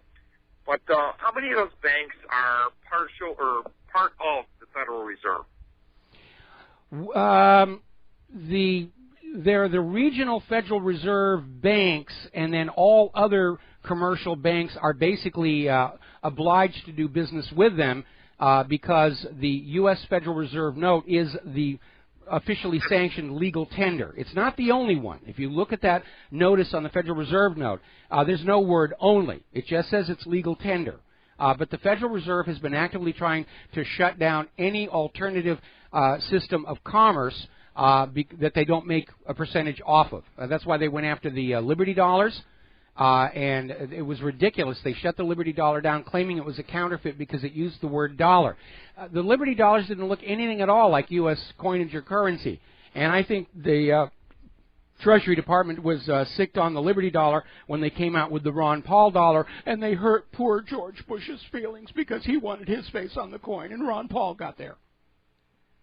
Well, you know what? Maybe I phrased that question wrong, Michael. How about Central Bank or International Monetary Fund or Bank of International Settlements? How many are part of that? Well, it's a pyramid. The Bank of International Settlements is at the very top of the pyramid. And then you have, like the European Central Bank, which covers multiple nations, is kind of underneath that. World Bank and IMF, again, they're private central banks, mostly centered on the U.S., but conducting business internationally. The Federal Reserve, in theory, its jurisdiction ends only within the United States, so it's one more layer below. They're mostly owned by the same families, though. Okay, well, thank you for clarifying that. The other thing you were going to mention was, talking about Subway closing stores. Most of their vegetables there are genetically modified. And didn't they get busted about 3.5 years ago for putting polymers, which is plastic, in their bread to make it fluffy? I think that was probably back when I noticed that the bread tasted kind of weird, and that's when I stopped going there. I quit a while back, Mike, when I found out about that. And I talked to a guy that worked for Subway, and he goes, I think all of the vegetables are genetically modified. And that's when I quit eating there. That was, 2011, I think. Well, it didn't help when their spokesman, Jared Vogel, the guy who'd lost all the weight eating healthy at Subway, turned out he was a sexual predator. And a lot of people started saying, well, if we couldn't trust him, then how can we trust the claims that Subway is healthy? Oh, wow. I didn't know that. Oh, yeah. Huge embarrassment. Huge embarrassment. Okay. Well, hey, Mike, welcome back again, man. Nice to hear you talking. All right, thank you very much. We're going to let you go here, and I need to report, this is just now breaking. Apparently, Israeli warplanes have bombed at least 5 locations around Gaza's derelict international airport near the city of Rafah. The Gazans are understandably upset. There doesn't seem to have been anything that happened to justify Israel bombing the Gaza Strip. It's just Netanyahu saying, let's just go start a war with Gaza. Maybe he's hoping that we're all watching Donald Trump so much that we're not going to see what Israel is doing. But Israel's doing it, and spokespeople within Hamas are saying that Israel needs to stop. This is an unprovoked attack on the Gazan people. Okay. All righty, so let's move on down here. The other day I was talking about how the goal of the New World Order and the money junkies is to bring back feudalism, in which the 0.1% own everything, like the monarchs of the Middle Ages, and we all just spend our lives working as hard as we can for their permission, their leave, to be on their land, live in their homes, tenements, work in their fields and factories. And apparently I'm not the only person who has spotted this, because there's an article over at internationalman.com with that exact headline. They're bringing back feudalism and nobody seems to notice. And they have an interesting little graphic there in which they're showing the hierarchy of the age of the monarchs. And they pair it immediately and directly with the current economic hierarchy of people. And it's a one-for-one correspondence. And they're making the point. The owners of the world are tired of this experiment with democracy, and they just want to go back to the Middle Ages of crowns and thrones and ermine robes, and maybe they've been watching Game of Thrones a little bit too much. But that's kind of where they're going. We've got to take a break for commercials. We'll be right back. Hello, hi, America. Welcome back to the show here. We're talking about the economy. We're talking about all the stuff going on, and the money junkies want to own everything. They want to live the life of medieval potentates where they own everything, they own you, and your role in life is to work away to make them wealthier or to build war machines and so forth. Little article coming on out here, and this is an issue out here in Hawaii. This is from RINF.com. There's a lot of hunger in the world right now. There's a lot of famine. Now, the good news is, because of the increase in atmospheric carbon dioxide, plants are growing bigger, faster, and producing more food. That's a good thing, but it's not enough. A big issue people don't look at is food wastage. Now, Claire and I are involved in a couple of Food for the Hungry programs here on the island of Oahu. One is for elementary school children, parents who are on food stamps, because here in Hawaii, with our prices, the food stamp money only lasts 3 weeks out of the month. And so we've got this group that's working with Claire's church that provides food to these children for the 4th week of every month. And then there's another program that we work with that just simply directly feeds homeless and hungry. And there's a lot of waste in food. There's waste at the supermarket. We try and be very aware of food wastage in our own home. We don't like to throw anything away that we don't need to. But it is a big problem all over the country. And apparently it's been estimated Americans, just here in the United States of America, waste enough food to end world hunger. Now, because food is commoditized for profit, the food producers and sellers don't care. They make money off of food that goes into the trash bin at the same rate that they do on the food that goes into your mouth. But it is an issue, and it's something that really requires grassroots actions. There's nothing the government can or will do to address the issue. But if you just start being really careful, you will find you're buying less food, you're saving money. There's more food out there that can be made available to other people. And it's almost like some people get an ego boost off of food waste. I'm making enough money, I can throw these hot dogs away. I don't need them anymore. Now, turning to the immigration refugee situation, this is really getting out of control. And I agree with Donald Trump We cannot allow this refugee crisis to destroy our society the way it clearly is already in Europe. But the European Union is just intent on forcing these refugees across all the borders. And Brussels is now saying they will fine any member nation of the European Union $300,000 for every single refugee that is refused at the border. $300,000. That, I think, is going to put even more support for exiting the European Union. For them to have that kind of high-handed attitude. You're not Germany anymore, you're something else. We'll be right back after our top-of-the-hour announcement. Aloha, America. Welcome back to our show, hour number 3. Our phone lines are open, 800-313-9443. And apparently we are experiencing some technical difficulties today. People who are having problems with our Shoutcast player. And if you're really having some problems, there's an alternative way to listen to the show, and that's through the Zeno system. And they have a phone number, 605-562-5111, where you can just call in and listen to the show on that phone line. So we're going to be adding that number to our little announcements on the website so that everybody knows that that's there. But there are some issues, and we're trying to deal with them right now. Isn't it wonderful living in a third world nation where everything is crumbling and nothing really seems to work here? Now, we're talking about the refugee migrant crisis that has just caused so much turmoil in Europe.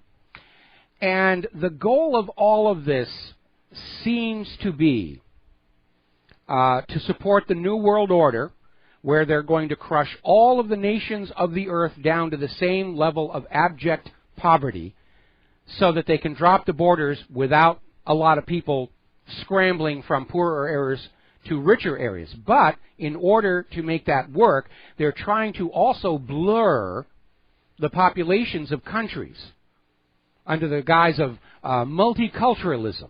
And you're going to be socially enriched. And if you complain about being raped by some of these refugees, well, you're just being intolerant. And the goal was to just destroy our sense of a national, regional, cultural, and historical identity. Because it's from your sense of identity, your sense of who you are, that spiritual strength and morality derives its energy and its force. And they're even trying to blur our gender identity. We got people running around saying, I'm not sure what bathroom I'm supposed to use. That's how out in front it is. That's why they're flooding Europe with these refugees. That's why they're allowing illegal immigrants to pour into the United States of America, many of them criminals and gang members carrying contagious diseases. They don't care. They just think if they can put all of humanity into a giant blender and whip them all together, we're going to sit around the campfires, because that's all we're going to have, hold hands and sing Kumbaya, and it's not working. Just like much of liberal thought does not work because it's based on a false premise. The liberal political philosophy rests on a concept called tabula rasa, the blank tablet. The idea that when you are born, your mind is completely empty, and everything that is in there comes from your upbringing and your environment. And this is all based on a book that came out a long time ago, written by Margaret Mead, called Coming of Age in Samoa. This is an interesting story. Now, Margaret Mead went on down to Samoa to find an example of a culture where children went from childhood through adolescence into adulthood without the emotional stresses and upheavals we see in our modern society. And if she could find that, it would prove the tabula rasa theory, on which the liberal philosophy that the human psyche can be redesigned if you simply control the environment tightly enough is based. But here's the problem. Mead's book was a complete fraud. Margaret Mead went down there, and what she learned of, or what she thought she learned about Samoan culture came from two women that she made friends with. Now, Polynesians love to talk story. And out of politeness, these women in Samoa told Margaret Mead what Margaret Mead clearly wanted to hear. all the leading questions. They were just trying to be polite. They didn't realize she was going to write a book. And her book is filled with all kinds of errors. She claimed that the Samoan culture was sexually promiscuous because the Hawaiian culture of the same time was. But it wasn't. Each of the Polynesian islands has a separately evolved society, and the Samoans are rigidly monogamous. The government of Samoa actually located these two women who'd been friends with Margaret Mead, and they came out and said, we just told her what she wanted to hear. We had no idea. The book is a complete fraud, and that's why all these things about unisex toys and all the rest of it keep failing miserably. Their primary assumption is flawed. And their primary assumption that if they just jammed all these people from different cultures together that we would all work it out and be friends isn't working. And Donald Trump is right. If we allow what is happening in Europe to happen here in the United States of America, there will be chaos in the streets. We're already headed that way.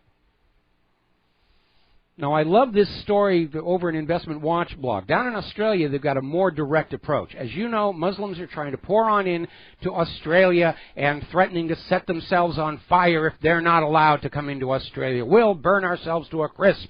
And the Australian response is, go on, set yourself on fire. We don't care. You want to make an ash out of yourself? That's your business. Now, earlier today, we had an active shooter situation in Texas. Took place in a workplace. Multiple victims shot, more than 2 dead. Perpetrator had a shotgun. My first response was prescription antidepressants. Did it to another one. Disgruntled worker. Then I saw this story. There is a law under consideration in San Francisco.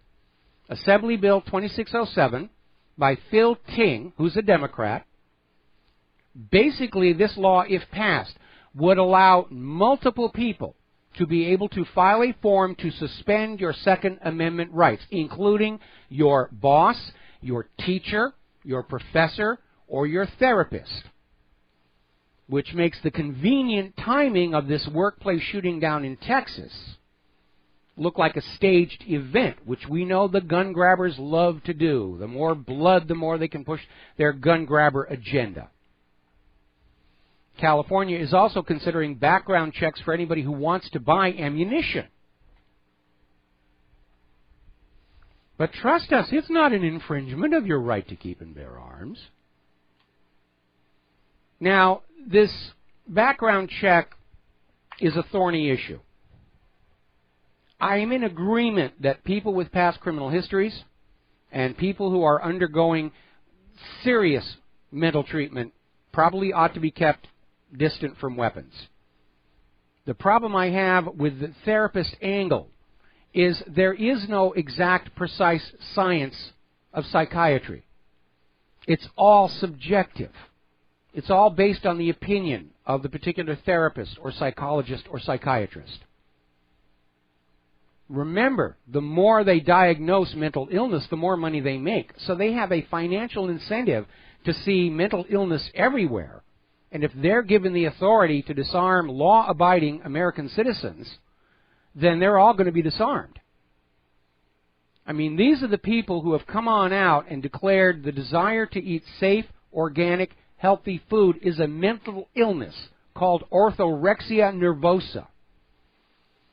That only if you are perfectly happy eating GMO-laced aspartame monosodium glutamate food are you sane. That's the new definition of sanity, eating toxic food.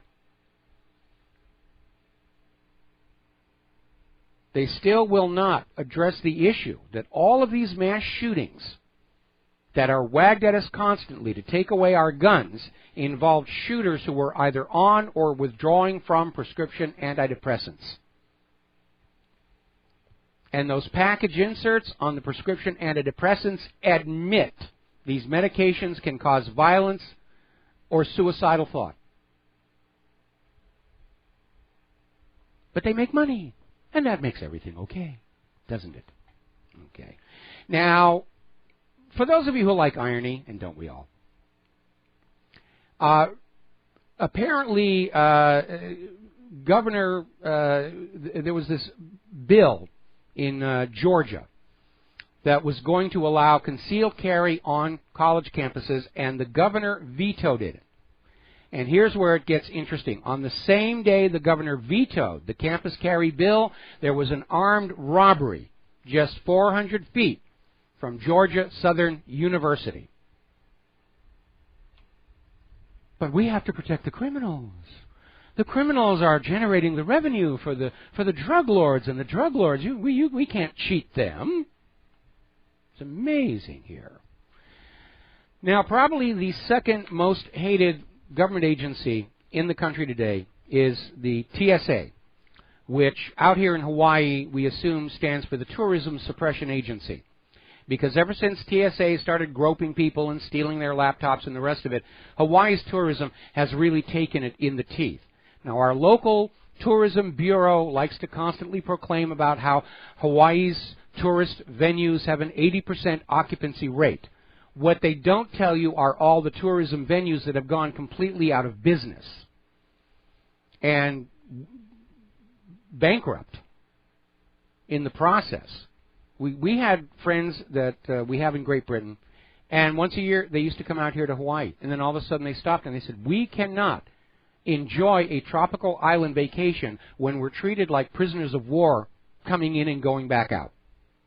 And I understand that. I used to love to fly. I love flying itself. I love flying. It's great. But because of the TSA, I don't fly unless I absolutely have to. And unfortunately, because I'm living on an island, when I have to go someplace, it's going to be by air carrier.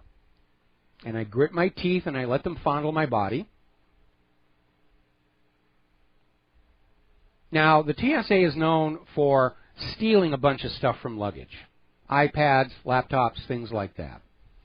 They actually, and they have Butterfingers. They actually dropped and smashed a very expensive laptop of mine. I didn't even get an apology, let alone a replacement. But the TSA officially confiscates things. Pocket knives, and so forth. Do you know what they do with that stuff? They sell it online for a profit. They're stealing from law-abiding travelers who are not a threat, and then they sell the stuff if they don't put it in their own pockets. Know how many real terrorists TSA has found in its entire career? None. Not one. It's another totally bogus government agency to try and make it look like the government is worried about your safety, and they're not. Why are we facing a terrorist threat? Well, because we've got a government that thinks it's its divine right and manifest destiny to go into other people's countries and mess around with them. We don't like the government of that country. We have a right to go on in and overthrow that democratically elected government and put in a dictatorship who will work for us. That's the U.S. foreign policy. Since the end of World War II, the U.S. has been playing this game. They even tried it against Charles de Gaulle, who was supposedly on our side.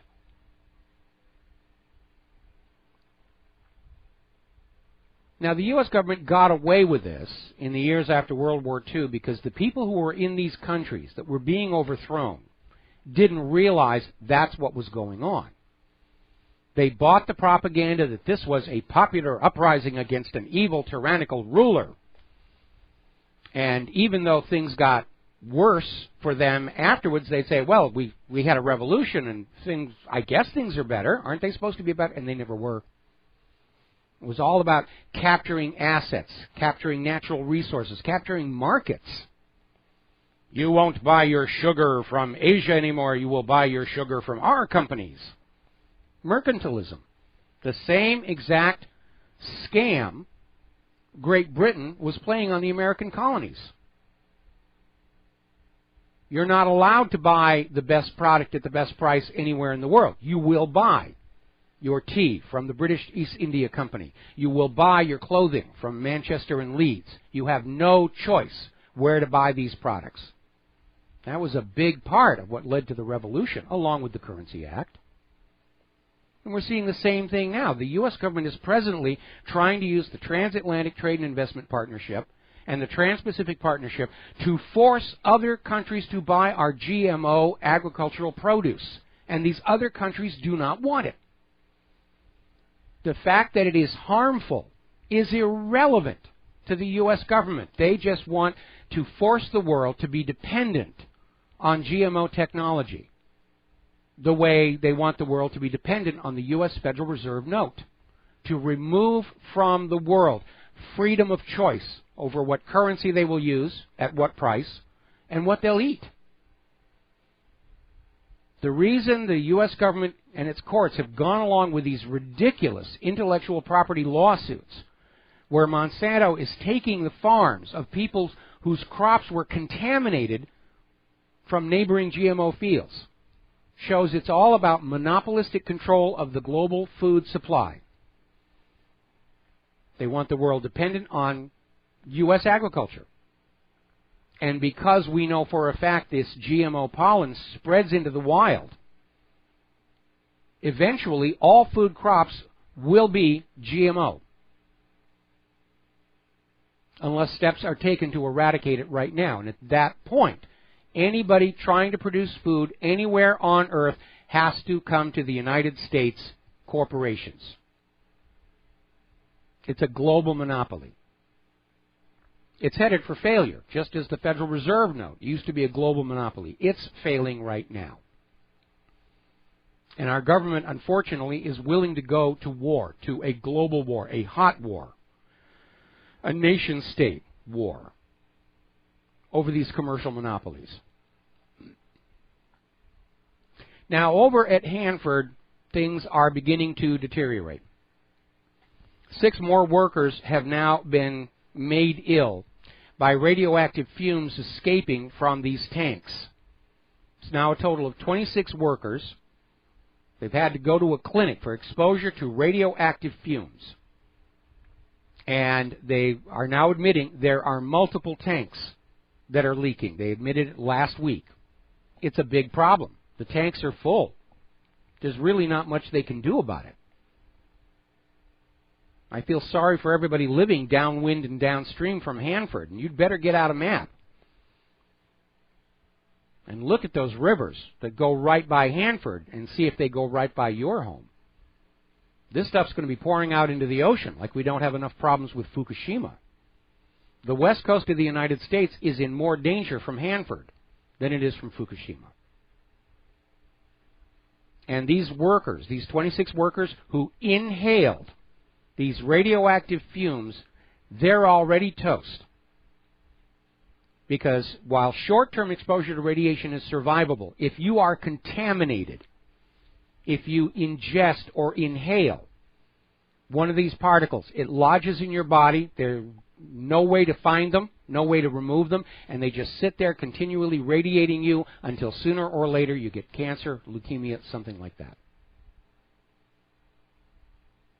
One of the clearest signs that our nation is heading for a collapse is the abandonment of any concern for safety or health. We're functioning as a wartime economy. They don't want you to realize that, but that's exactly what it is. Everything coming out of the United States of America is for war. And it does look like they're going to really try and get one. Okay, getting on to the wonderful world of computers. And there are more concerns being raised about Windows 10 still trying to force itself onto users. There was an embarrassment on a TV news show last week, I think it was, where the weather girl was trying to give a weather report about some very heavy storms that were coming in, and all of a sudden, in the middle of the forecast, this "You should upgrade to Windows 10" banner appears. Now, I think for most people, what angers them is the arrogance displayed by corporations. Now, when I was a kid, which was a long time ago, the general motto of all business was the customer is always right. And today, the attitude is the customer will buy what we tell them to buy. The customer, we're not going to sell the customer what the customer wants. We're going to sell the customer what is in our best interest for them to be using. So we're going to take a break for commercials, and we'll be right back. Hello, hi, America. Welcome back to our show here. And we're going to go right to the phones. Jim in Kentucky, aloha. Welcome to the show. What's on your mind? Hello. Hello. Is this Michael? Yes, it is. Michael, I've got, I guess you're aware that Casey and Ted are out. Yes. And I was wondering, how can Mr. Cruz get to 1237 with no more primaries? Well, no, the primaries are still going to be held. Oh, really? Yeah, they're not going to cancel the primaries. At this point, Trump doesn't need 1,237 delegates. He's the only one still in the running. And even the head of the Republican National Committee is saying, all right, yes, Trump is the GOP nominee. We don't like it, but we're going to join with him because we've got to keep Hillary Clinton out of the White House, a sentiment I wholeheartedly support. Yes, I'm with you. I just wondered, with no more primaries, if that was like a little trick for the guy, where they, if there was no more primaries, he couldn't get to 1237. Well, what's the GOP going to do? Say we don't have a nominee for November? Just hand it to Hillary? I don't think so. Well, I do not think so. Set the convention or how it would go down. Well, the brokered convention, again, there's that Rule 41, which they were talking about getting rid of. But the backlash against rank-and-file Republican voters has been serious enough where the Republican Party leadership understands if they try any more skullduggery, it's going to destroy the party itself. Sounds good to me. I hope everything works out. I certainly do as well. Right now, I think something from outside the legal political system is the biggest threat to Donald Trump. And, we may hear that he got really, really depressed. And he walked into Fort Marcy Park, and he shot himself twice. All right. Thanks a lot for the phone call. We're going to let you go. Now, we're talking about computers. We're talking about computer crime. We're talking about Windows 10. It's a general deterioration on a couple of different levels. I mean, when you look at the software issues with the F-35, look how much money they had to spend on that computer system. And they still can't get it to work. Over the decades, as computer software was broken into smaller and smaller parts so everybody can get a piece of the action. Gone are the days where a single company wrote a single system. Now it's all grabbing little bits and dabs and gluing them together. We've allowed the technology to become too complex to be successfully managed. Anybody who's working with web development has seen that, where you have a LAMP server and the browsers, and you have to go through PHP and Apache, and now they've got HTML5, and they just add on to the outside, and the core functionality is not being worked on. We've lost our ability to write good software in this country. The F-35 proves it. The idea is just to get a saleable product out there as quickly as possible because computer hardware and software companies are still indemnified against product liability. And if they don't have an incentive to make usable, reliable, quality products, they're not going to do it. They're going to let the quality control staff go. They're going to release the products with bugs in them, wait for you to work as a free QA inspector and send in the bug reports. And then maybe they'll fix it and maybe they'll figure it's just not worth it. It's all driven by that bottom line. The accountants are in control. All the good programmers are working for the cyber criminals, the hackers. Meanwhile, very alarming story coming out of Blacklisted News. There have been several embarrassing scandals where government agencies are discovered to be full of people who spend their taxpayer-paid-for time on their taxpayer-paid-for computers basically looking at porn. We know that was going on at the Securities and Exchange Commission when Bernie Madoff with the loot was cheating his investors. We know it was going on over at the Minerals Management Service when they were ignoring the deteriorating conditions of the Deepwater Horizon. And so we have this story that came out of Blacklisted News where a government survey has found what is described as unbelievable amounts of child porn on U.S. military and intelligence computers. But they got to spy on you to make sure that you're not thinking those double plus ungood thoughts. We'll be right back. And aloha, America. Welcome back to the show. Now, we're going to be seeing a continuation of vested interest trying to find some way to undermine Donald Trump. And Trump has come under attack for his campaign slogans, Make America Great Again and America First. I don't have a problem with either one of those. This country is in trouble. We need to be directing our energies at rebuilding our nation, not overthrowing others. It's a good message. But as you know, the globalists are out there saying that, oh, America first, that's so sovereigntist. You know, that's so 20th century, this idea of your nation ahead of you. You're supposed to be part of the global community. The ADL actually came on out claiming that America First, Make America First, was anti-Semitic, because everybody knows if you live in the United States of America, Israel has to be first. You're just not obeying the laws we just made up here. Now, Dan Gaynor, the Media Research Center's VP of Business and Culture, has sounded the alarm over a recent episode of ABC's Quantico, which is out there selling the propaganda of domestic terrorists and we've got to have the right to torture them and the rest of it. And they had an episode in which they had a domestic terrorist shouting, Make America Great Again, before he attacks. So they're trying to destroy that phrase so that Trump can't use it anymore. How it gets to be incredible, subtle manipulation. Except it's not all that subtle because people are saying, hey, that's manipulation out there. Gosh darn that corporate media. Okay, getting into the science and health news, apparently there's been a listeria outbreak because the budgets for food safety inspectors are being cut with everything else. And it's made 8 people sick in 3 different states. 2 of the people who came down with listeria have died. Now, these are hundreds of frozen fruit and vegetable products being recalled. And the recall affects 358 products under 42 brands sold by the Pasco, Washington-based CRF Frozen Foods. Now, the products being recalled all have expiration dates between April 26, 2016 and April 26, 2018. They have been sold in all 50 U.S.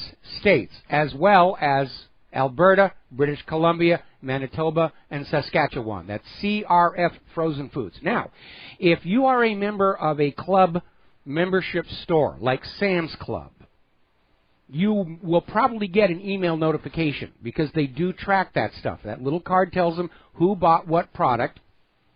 But if you don't belong to that, remember that name, CRF Frozen Foods. It's not going to be on the front of the package. You know, there'll be a name on there like Farmer's Joy or Deluxe, whatever, that the retailer wants. You're going to have to look on the back for where it says packaged by, and if it says CRF Frozen Foods with those expiration dates, April 26, 2016 to April 26, 2018, you need to be very cautious. Take the package to the store manager. Ask them if it's part of the recall.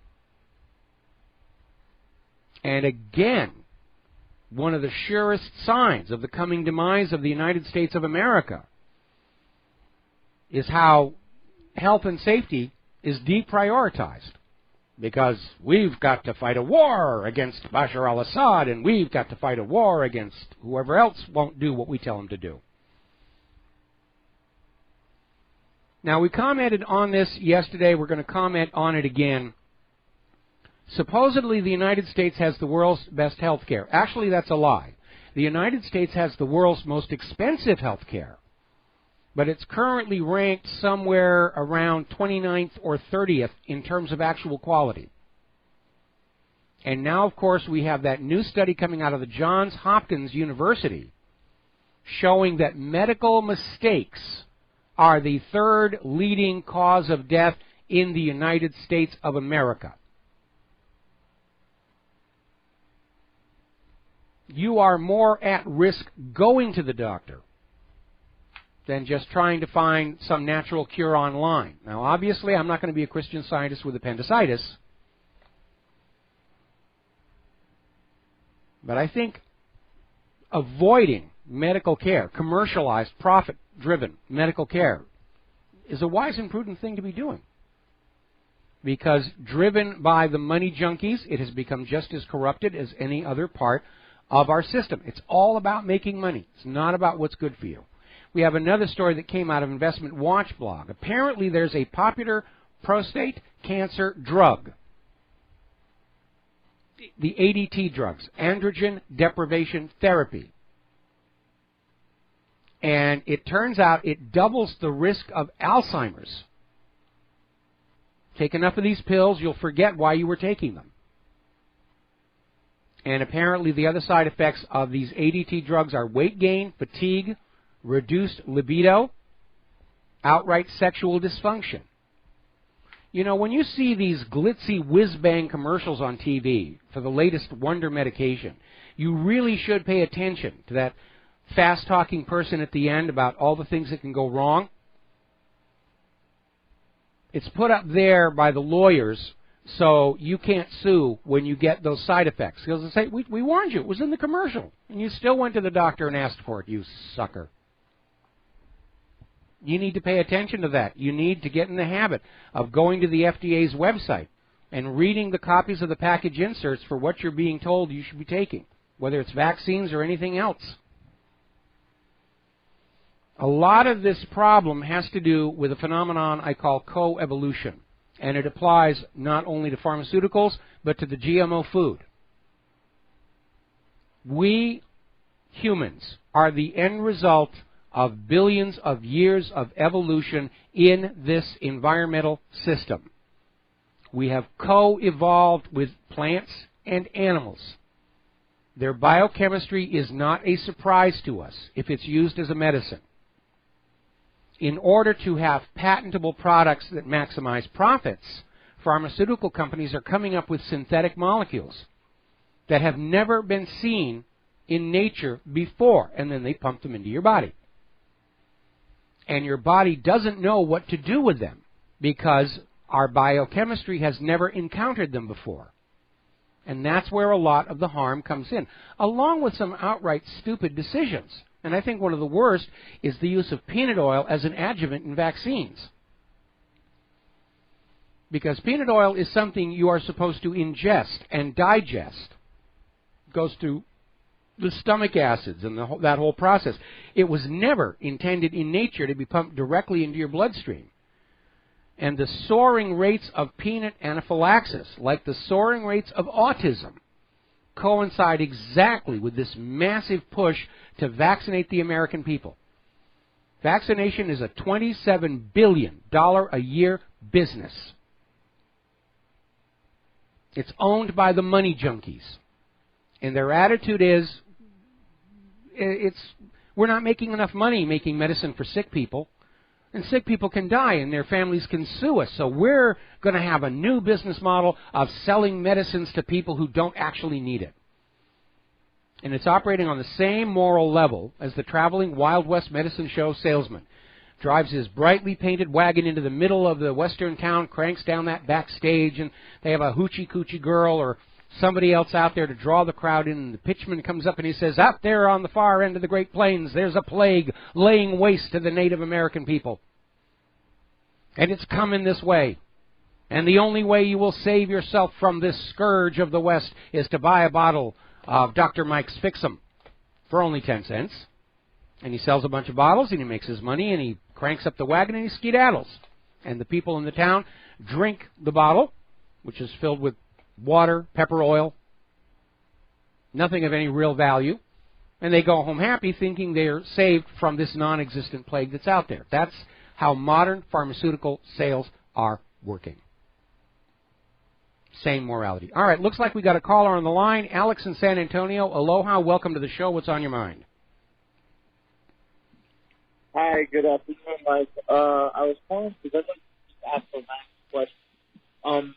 If someone in the government went rogue, started using contract contractors, defense contractors as a paramilitary force with USA patches on them and heading into different places to cause a ruckus. Would D.C. tell us that something like that has happened, or would they keep heck it to no. themselves? I mean, you know, when they were first going into Iraq, you know, they were sending in all these Blackwater mercenaries, and they never mentioned it at all until two of them got caught and hanged from a bridge. And then it was, oh, those gosh darn Iraqis, they've killed these Americans. Well, those Americans knew the job was dangerous when they took it. You mean Iraq or Somalia? Iraq. Okay, because I remember the dead Americans hanging from a bridge in Somalia. Well, they're hanging Americans all over the place. We've got a bad reputation.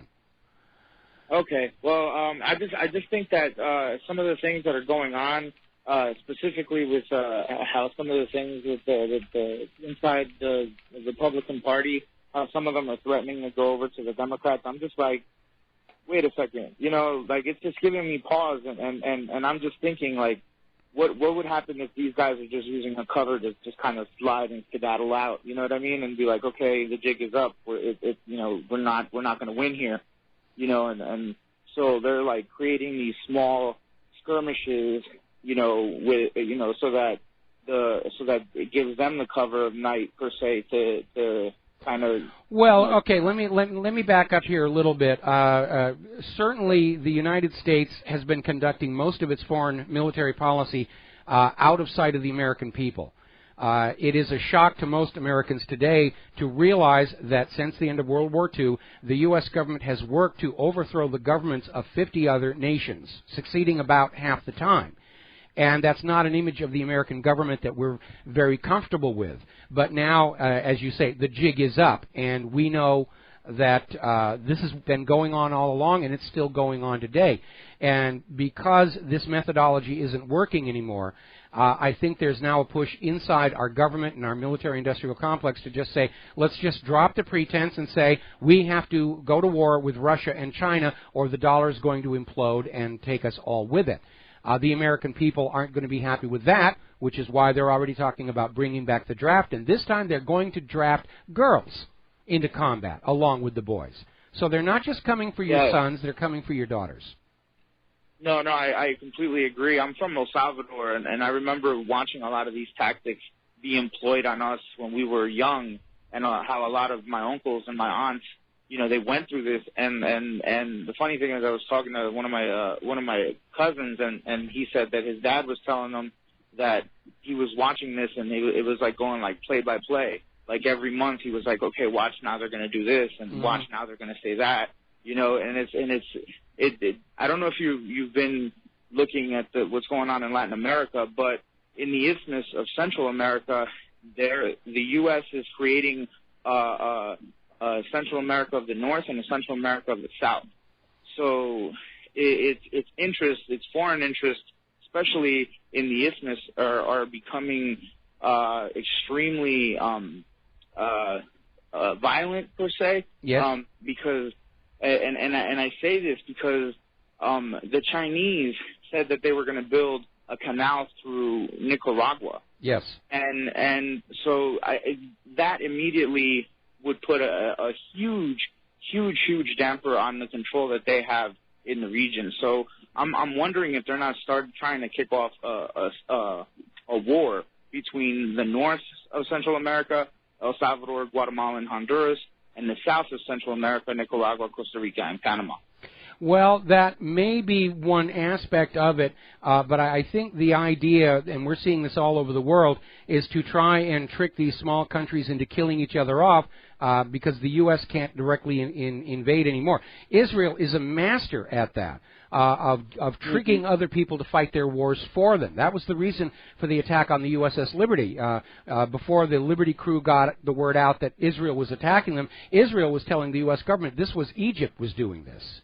And absolutely, I agree 100% because of the way the arms are getting to what they would call the gang problems in Central America, and I think that the way that these mercenary paramilitary forces are coming into the country is being disguised as gang members. You know what I mean? Could very well be. Could very well be. There's been a concern raised over in Europe that most of these so-called Syrian, Middle Eastern refugees, they all seem to be young men of military age and not families with women and children. And so it could be, a covert army, or maybe they're just filtering those out because they're expecting that they're going to use those young men of military age as bullet stoppers for the coming war with Russia. Yeah, no, I definitely see. Dangerous times, my friend. Thank you very much for your effort, and we'll keep listening. All right, well, thank you very much for the phone call, and we're going to switch over to Mike in South Carolina. Aloha, Mike. Welcome to the show. What's on your mind? Good afternoon. This morning, local news is letting everybody know that the National Guard in South Carolina, 125 of them that have been trained for military security, are going to be dispersed down to Gitmo to help take out the other 80 prisoners that are down there. Don't know where they're going. We suspect some of them might be coming up to South Carolina, which would be a very serious mistake for our governor. But that was the local news, and it's a little upsetting. Well, I have a feeling that many of those prisoners will never be seen ever again because they're a huge embarrassment to the United States. Their bodies are reportedly carrying scars of far worse things done to them than waterboarding. And we know this because one of the former torture victims of the U.S. government, Binyam Mohammed, was released, and he immediately went public, and he was showing the scars of all kinds of terrible things that were done to him. And I think those who are trying to keep those prisoners in Gitmo under wraps understand that if just one of them gets to a corporate media outlet that is not sympathetic to the United States of America, and those photos of the scars go global, it's really going to be causing a tremendous uproar. We're going to have people all over the world and in the United States of America saying it's time to crate some of these people up and send them over to the international courts for war crimes trials. Yeah, and I'd like to know personally your views, too, with the announcement that the military is going to take the draft, if we ever get into that. It's going to take the females along with the males, too. Yeah, well, that change to the Selective Service Registration's already passed out of committee, so it's well underway. Thank you for the call, Mike. We have to let you go. We've got to take a commercial break, and we'll be right back. And aloha, America. Welcome back to the last segment of our program today here, and I'm going to end on this very bizarre story. Apparently, a bunch of the politically correct feminists over in Great Britain are lobbying for a law and apparently gaining progress that will ban beautiful women in TV advertising because they're offended at seeing beautiful models when they themselves are less so. Somebody once asked me, why are all the feminists, big, fat, ugly women? And my answer was, if they weren't big, fat, and ugly, they wouldn't need to be feminists. I know I'm going to get nasty letters about that. They actually tried this back in the 1990s when the militant feminist movement was underway, where they wanted the industry to stop using beautiful models in advertising. I guess the hope would be that men would decide that the less beautiful women were beautiful enough or something. But here's the point. Those women in those TV commercials and TV shows, they worked very hard to look the way they look. They exercise, they watch their diet. It's a career for them. And you have this other group of women who think they're going to get what they want just by whining and crying, who want to put that first group of successful women out of business because it reminds them they're not successful. And that's a stupid way to run a society. It's going backwards. We should reward and recognize success in whatever field it is in, whether it's a supermodel or furniture making or baking. We should reward the best in order to encourage the next generation to seek to excel, not run around and make everybody feel okay by knocking the top down into the basement.